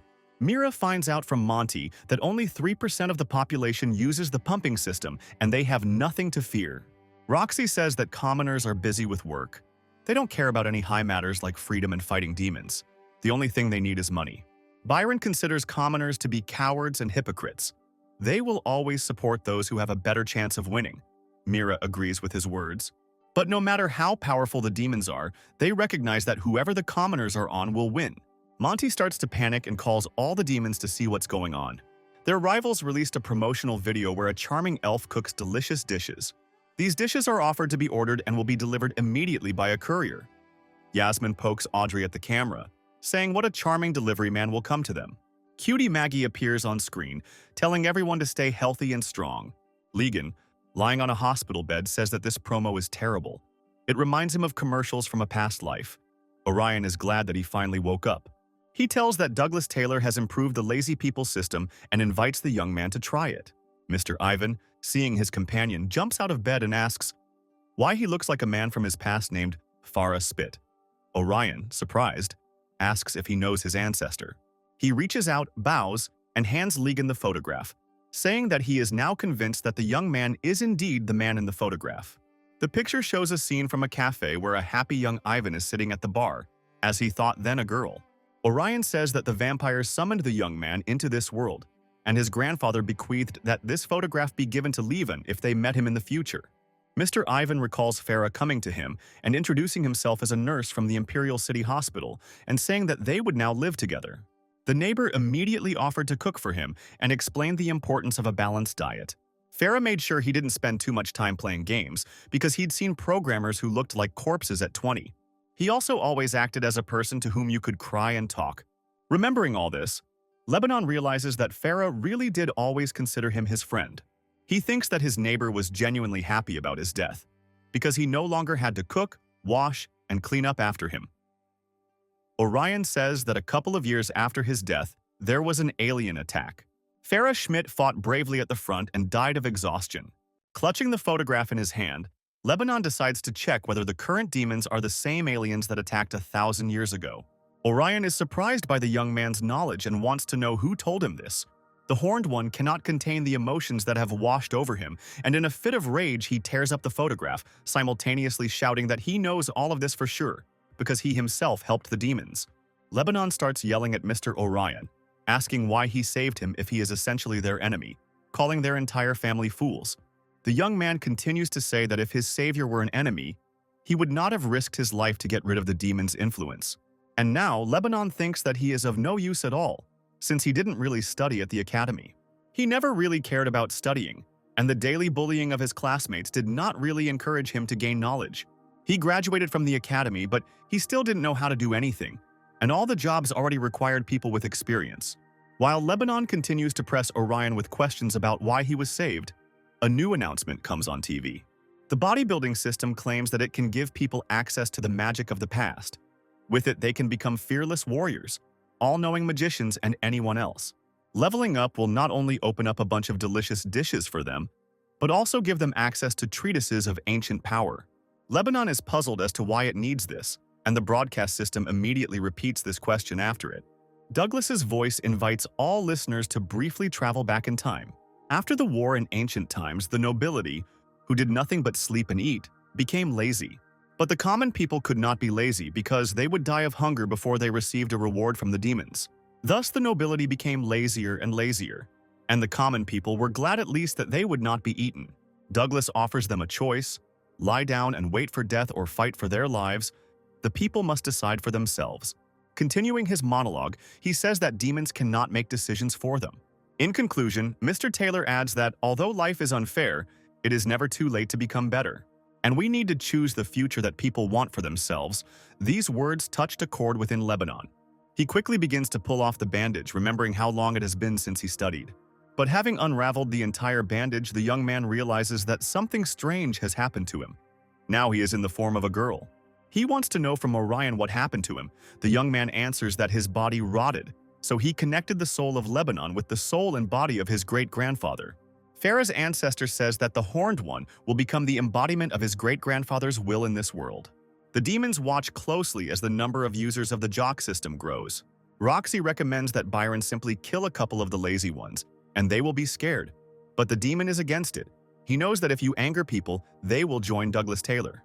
Monte loses his composure. He shouts at the monitor, in his opinion, at a bunch of idiots who support the capitalist. Mira tries to find out why he is so nervous and whether Douglas is really a capitalist, because she would rather call the main character an ordinary liar. He's just like those entrepreneurs who showed people charts and tricked them into giving them money.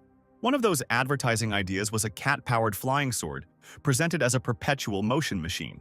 Mira, like no one else, remembers the meeting of corporate families, where advertising projects and technologies of the future were discussed. Representatives of the Phoenix Mountain Corporation were also present at these meetings. The teacher dozed off as usual and asked his student to answer for him.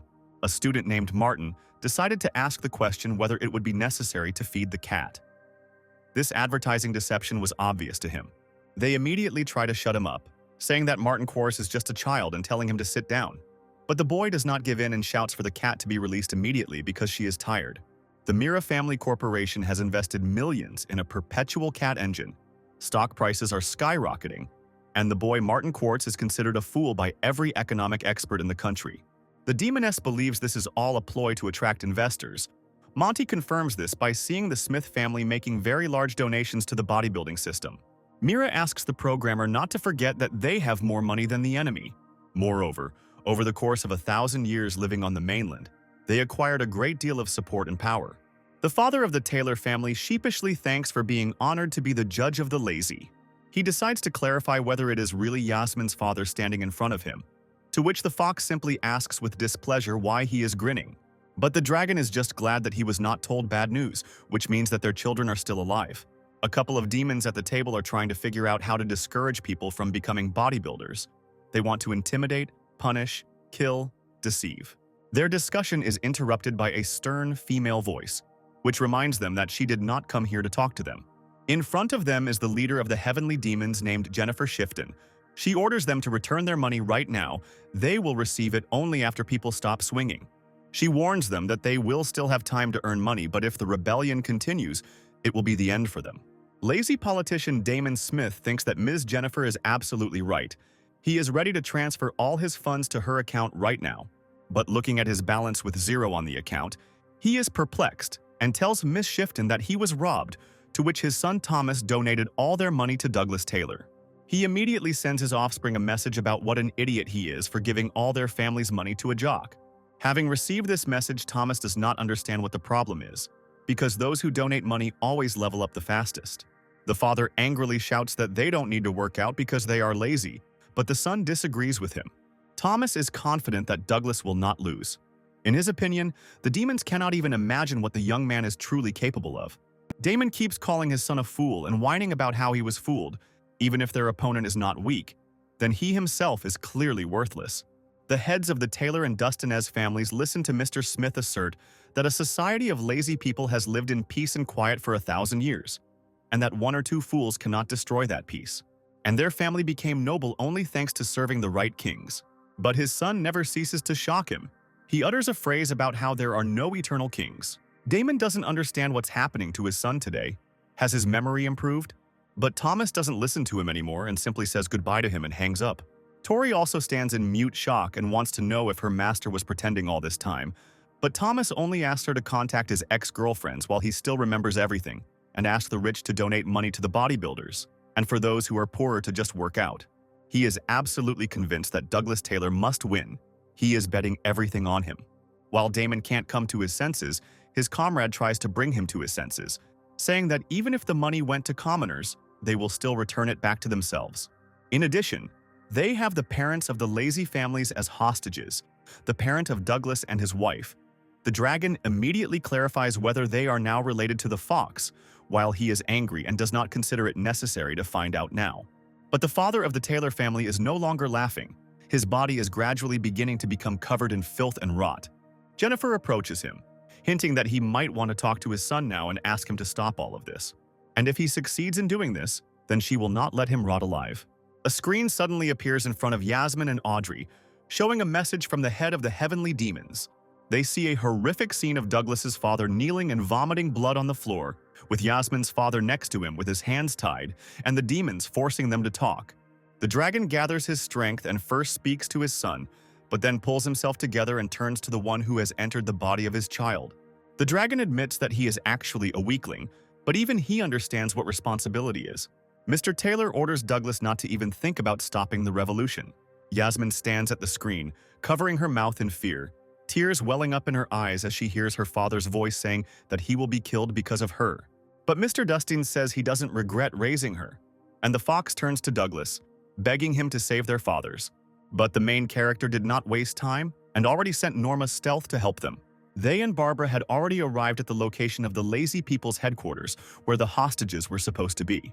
The girls maneuver in the air, examining the territory, trying to figure out how best to get inside. A verbal altercation ensues between the fathers, with the dragon telling the fox that the Dustings family has never respected them. While the fox is trying to find the words to respond, Norma breaks through the wall opposite them. A blow of such force leaves a huge hole in the wall, and stones from it fly in all directions. The entire gang of demons freezes in shock upon seeing this destructive spectacle. The landed Norma is calmer than ever, and she asks Barbara for her sword. Taking the legendary blade in her hand, she heads towards the head of the heavenly demons, Jennifer. But the demoness's excitement only grew stronger. The prey itself came straight into their hands. But the elf is not going to continue talking to them or fighting. She puts the dragon and the fox on the sword and commands them to take off. Before Jennifer could blink, their hostages and prey had disappeared using the magic of the portal space. All the guys find themselves on board the ship, and while the fox and the dragon are recovering from such spatial jumps, Douglas praises everyone for a job well done. The father of the Taylor family cannot understand how he ended up here. The protagonist tells him to shut up and says that his father needs to be cured. Douglas uses his healing powers on him, and the rotting parts of his body begin to regenerate and return to a healthy state. Yasmin starts crying with happiness, saying that she knew her betrothed would be able to save them all. The protagonist orders Norma to point the cameras at them at that moment. While the fox continues to praise him, he orders China to open the portal and transport the fathers back. The heads of the families clearly did not expect such an outcome of events, but Douglas stands his ground and orders the men to say nothing and simply smile mysteriously at the demons. Before they could really understand anything, the fox and the dragon were standing in front of Jennifer again. The demons start screaming from the unexpected guests. They have only one question: how they were able to return here. Mr. Taylor asks his companion what they should do now, but the fox only suggests following the plan, just smiling. The demon approaches the dragon and begins to examine him everywhere. He does not understand how he was cured because the skin was under the influence of the curse of decay. In theory, he should have already been dead. But the man doesn't answer any of his questions, but simply smiles back at him. A member of the culture committee nicknamed Loner stands in front of him. He doesn't understand why the hostage is smiling at him. Education committee member Jesse Pinter suggests that Douglas cured them and now returned them. Apparently in this way, he decided to demonstrate his powers. Jennifer orders her to be quiet because the enemy is most likely trying to confuse them, and they shouldn't pay attention to it. Since their rival decided to challenge them by bringing back two old men, they would not refuse such a gift. The demoness grabs the fox and the dragon by the necks and orders them to be killed so that they can test whether Douglas Taylor can resurrect them. Without showing their fear, the old men continue to smile at Jennifer's menacing orders. She lets go of her hands from their necks and doesn't understand why they aren't afraid of her. Behind her, the voice of a demon is heard, who is trying to take the glass of blood. He suggests that she calm down. She herself must see that the hostages are not afraid of her threats. This demon turns out to be a member of the economics committee named Sam Legan, who doesn't understand what the point of fighting this Douglas Taylor is. Damon suggests that they ask him directly, since they have nothing to hide. The demons need to know for sure whether they can defeat their main enemy at all. On the spaceship at that time, they observe everything that happens in the enemy's lair from cameras and record everything that their enemies say. Douglas asks Tina to edit the entry and upload it to the jock system. The girl also suggests that they choose an outpost and write an enticing title. The hero praises the programmer, calling her smart, and puts a piece of fish in her mouth because it is good for the brain. He also asks if she will eat only rice all the time, to which the girl, embarrassed, mumbles with a spoon in her mouth. Mr. Taylor comes up to her and carefully puts gloves on her small hands so that she doesn't accidentally poison anyone. Barbara, we recommend that the poison master eat more, otherwise she will not grow. But Douglas starts scolding her, trying to put a shrimp in her mouth. Since, in his opinion, she only eats sweets, the girl is indignant and says that she will figure it out herself, and he is not her dad.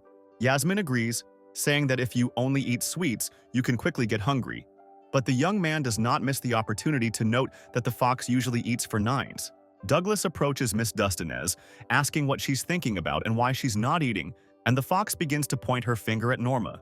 Yasmin noticed that for some reason she was constantly hiding her hand. The girl assumed that the elf could have gotten hurt. Without hesitation, the main character approaches Norma and grabs her hand, where streaks of blood are visible from under the seal. Norma starts to blush as he tries to find out why she didn't tell him she was hurt. The girl doesn't want to bother him and says that it's just a scratch. It will heal on its own soon. Douglas doesn't listen to her and starts using healing magic on her hand. The elf resists. She doesn't want him to waste mana on healing her. Holding her hand, the young man calmly tells her to stop pretending as always. The girl seemed to have been struck by a current from within. In what sense did he mean, as always, Douglas, and forgot that he was pretending that they were strangers? Yasmin freezes with a piece of watermelon in her hands and decides to find out if they know each other. And China suggests that perhaps he means her brother. The protagonist immediately apologizes to Norma, saying that he mistook her for his brother. She simply replies that she understands everything. Douglas screams for Audrey, and she decides to ask if he too has decided to tell her what she should eat. And he really decides to ask why she doesn't eat anything, but the answer also turns out to be simple. She is a demon, and people are her food. Barbara panics, and, with fear in her voice, asks if she wants to eat everyone here, but according to Audrey, Only low-level demons feed on meat and blood, and she is a mid-level demon. The demoness approaches Miss Wilson and whispers in her ear that she will eat her brains and make a pillow out of her body. But Douglas suggests that she actually feeds on the energy of malice and thus does not need to kill anyone.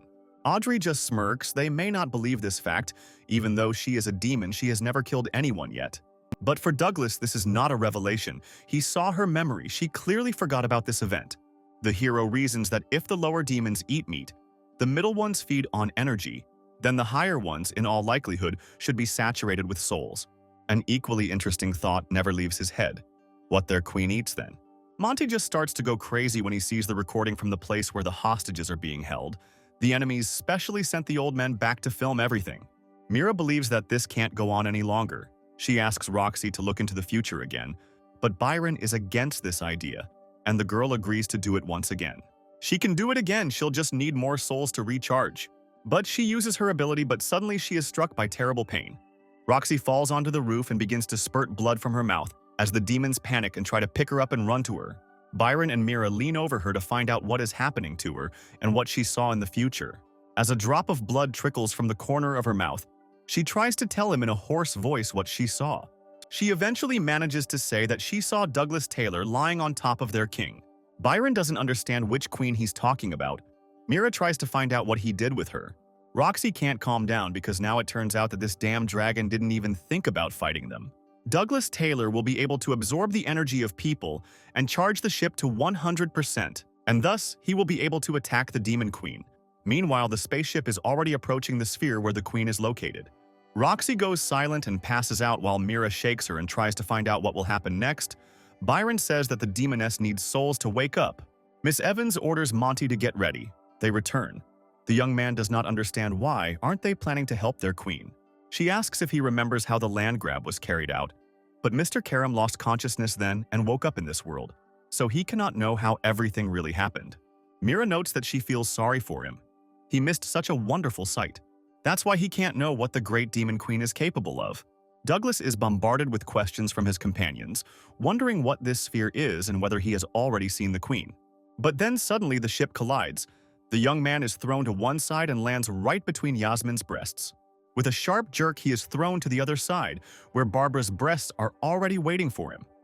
It is surprising that even in such a situation she does not part with her tea. China informs the captain that there is some kind of barrier near the sphere. It cannot be passed even with space magic. They need to analyze its structure. Without wasting any time, Barbara presses a button on the remote control with her foot and starts the analysis process. But the analysis shows nothing. Perhaps this means that there is a force field around the sphere. Miss Wilson is going to check this. She launches her magic sword into outer space and it heads straight for the sphere. Flying up, he tries to pierce the barrier, but all attempts are in vain. Douglas orders the blade to be returned back. When they return, they notice that there are some strange marks left on the sword. The main character decides to try to absorb this strange matter. As he touches the sword, he begins to hear screams and requests to run. He has a vision of children being lifted up by metal hands and hears a voice saying that these children have been abandoned by their parents. The voice continues to say that for people like them, going to the materials for medicines will be a real honor. The next frame is a news report that a site producing pills from human materials was shut down, and one child was saved. Journalists interrogate the Phoenix Mountain teacher with the surviving child in his arms and ask for a comment, but he only sends them away and asks them to leave. The boy manages to hear the journalist's question about how both his mom and dad abandoned him and who he ultimately hates more. Trying to come to his senses, he punches himself in the face with all his might. Yasmin runs to him and worries about his condition. He calms her down, saying that if you absorb this joke, you will start to hate everything around you. Audrey suggests that it must be like the energy of malice and that it too can be absorbed, but Douglas says that, alas, no. The girl also thinks that this could be the energy of hatred of the Demon Queen herself. The elf wonders what kind of hatred this is that can cover the entire world. And then she saw something unexpected. She had clearly seen this symbol somewhere before. Norma suddenly rushes from her place and grabs the flask with Martin Kors's eyes. The girl looks over the side of the ship and, opening the flask, pours out its contents along with her eyes right into the barrier. The eyes hang in zero gravity for a couple of minutes, and as soon as they reach the barrier, it starts to crack from contact with them. Just a moment ago, the magic sword could not be split, and now the shield is shattered into small pieces. Douglas orders China to use her spatial magic immediately. In fact, Norma had guessed everything long ago, and now her assumptions have been confirmed. The deepest hatred in the world, just one step away from its true love. Lying on the mirrored floor, the Demon Queen strokes her reflection as if she were sleeping Martin Quartz. The Queen does not understand why the Goddess of Hope should take part in the slaughter between the gods. Because in the entire universe there is only despair. Fortunately, they couldn't kill her. She will be able to recover and absorb enough energy. She begins to hear a voice but cannot understand what language it is and who is talking to her. She turns to find out if they can hear her and who is really calling her. The boy answers her, saying that they find materials in the oven, and they must make potions from them. They are children from poor families who were sold by their parents and wasted. The rich need potions and pills to become stronger. They must be killed, ground up, and rolled into pills. The goddess realized that she had found a real slaughterhouse. Poor people after death, there is nothing left of them, but they serve as an excellent source of energy, for which she is already grateful to them. The queen finally recovered. The boy asks her if she is afraid to die.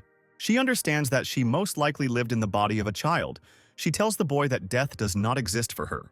The girl sees that the boy is not dead yet and decides to help him. While the young man is still conscious, he confesses to the goddess that he is afraid of dying. She tries to calm him down by saying that everyone will die someday, just some sooner and some later. And what does he have to endure anymore? He is so badly wounded that death will be a deliverance for him.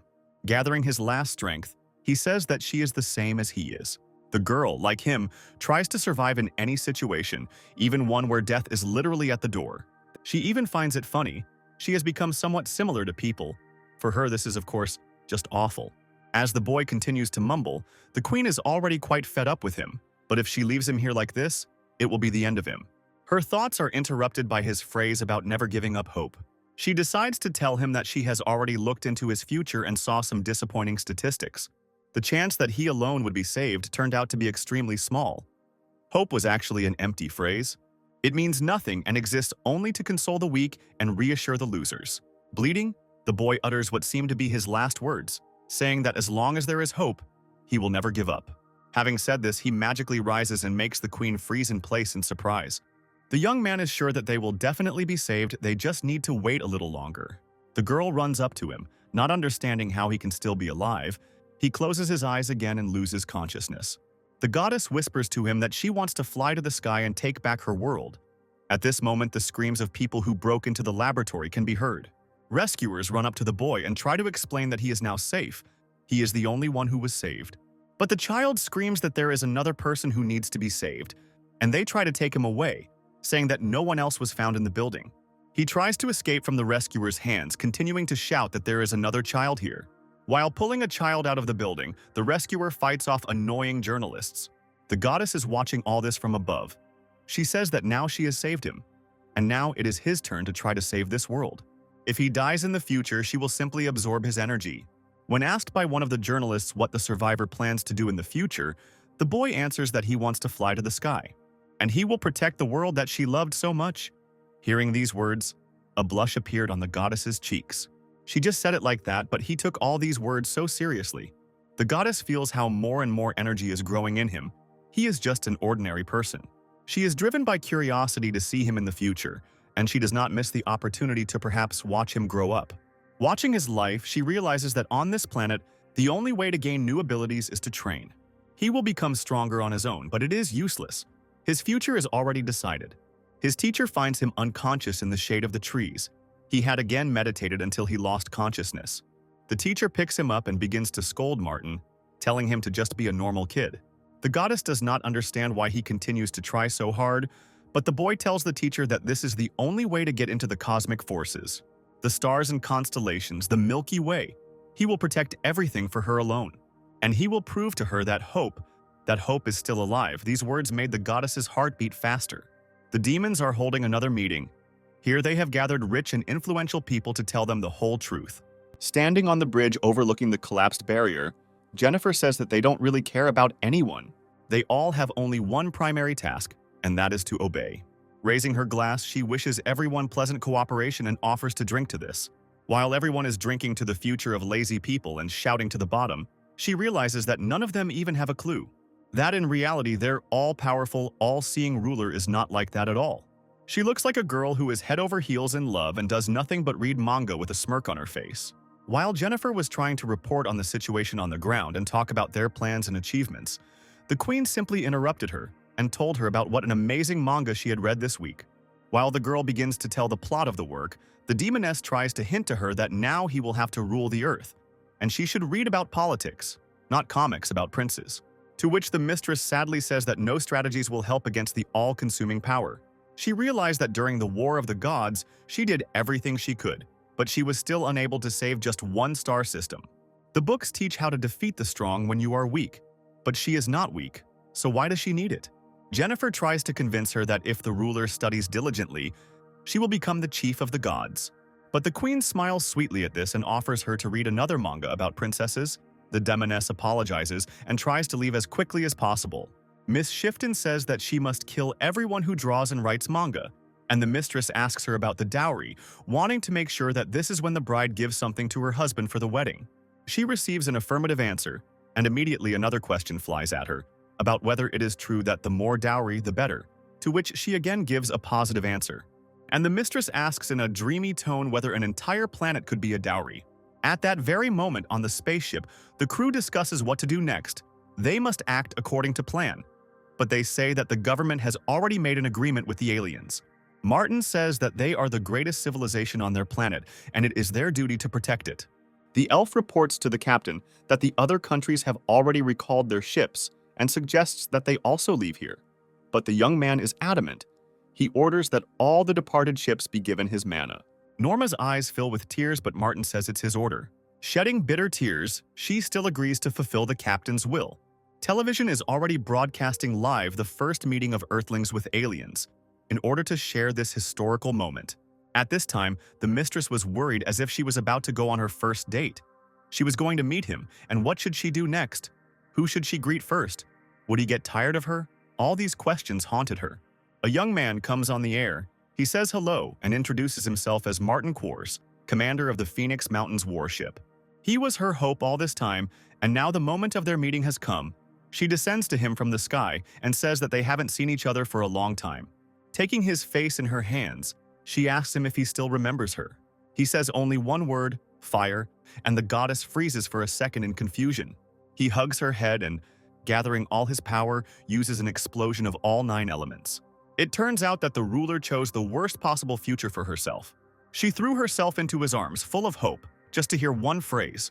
Their first meeting in many years happened completely differently than in the manga.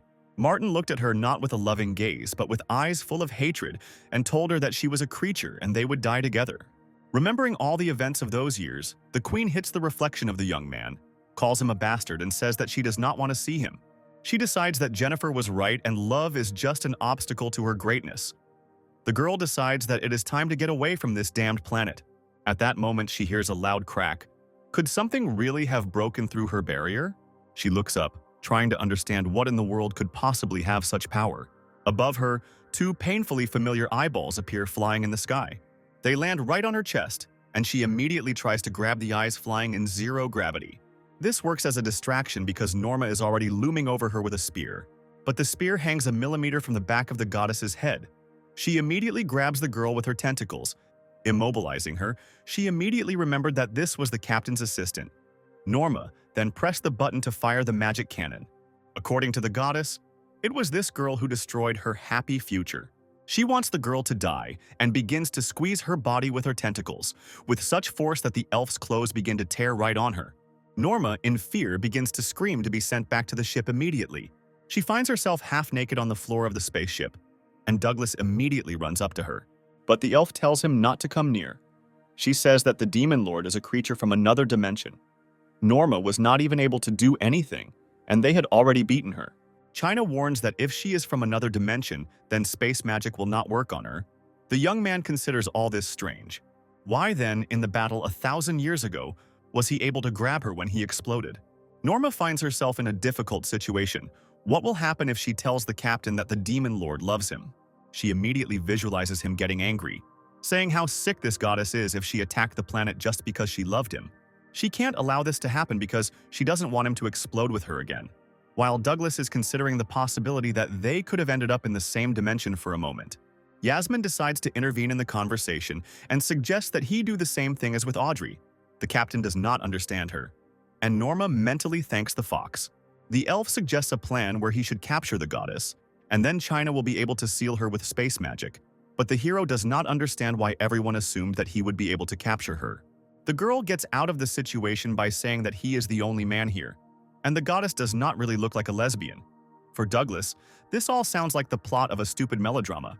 Tina has even already prepared a script for him to simply play. Mr. Taylor is shocked how she managed to do it. Norma begins to rush the young man.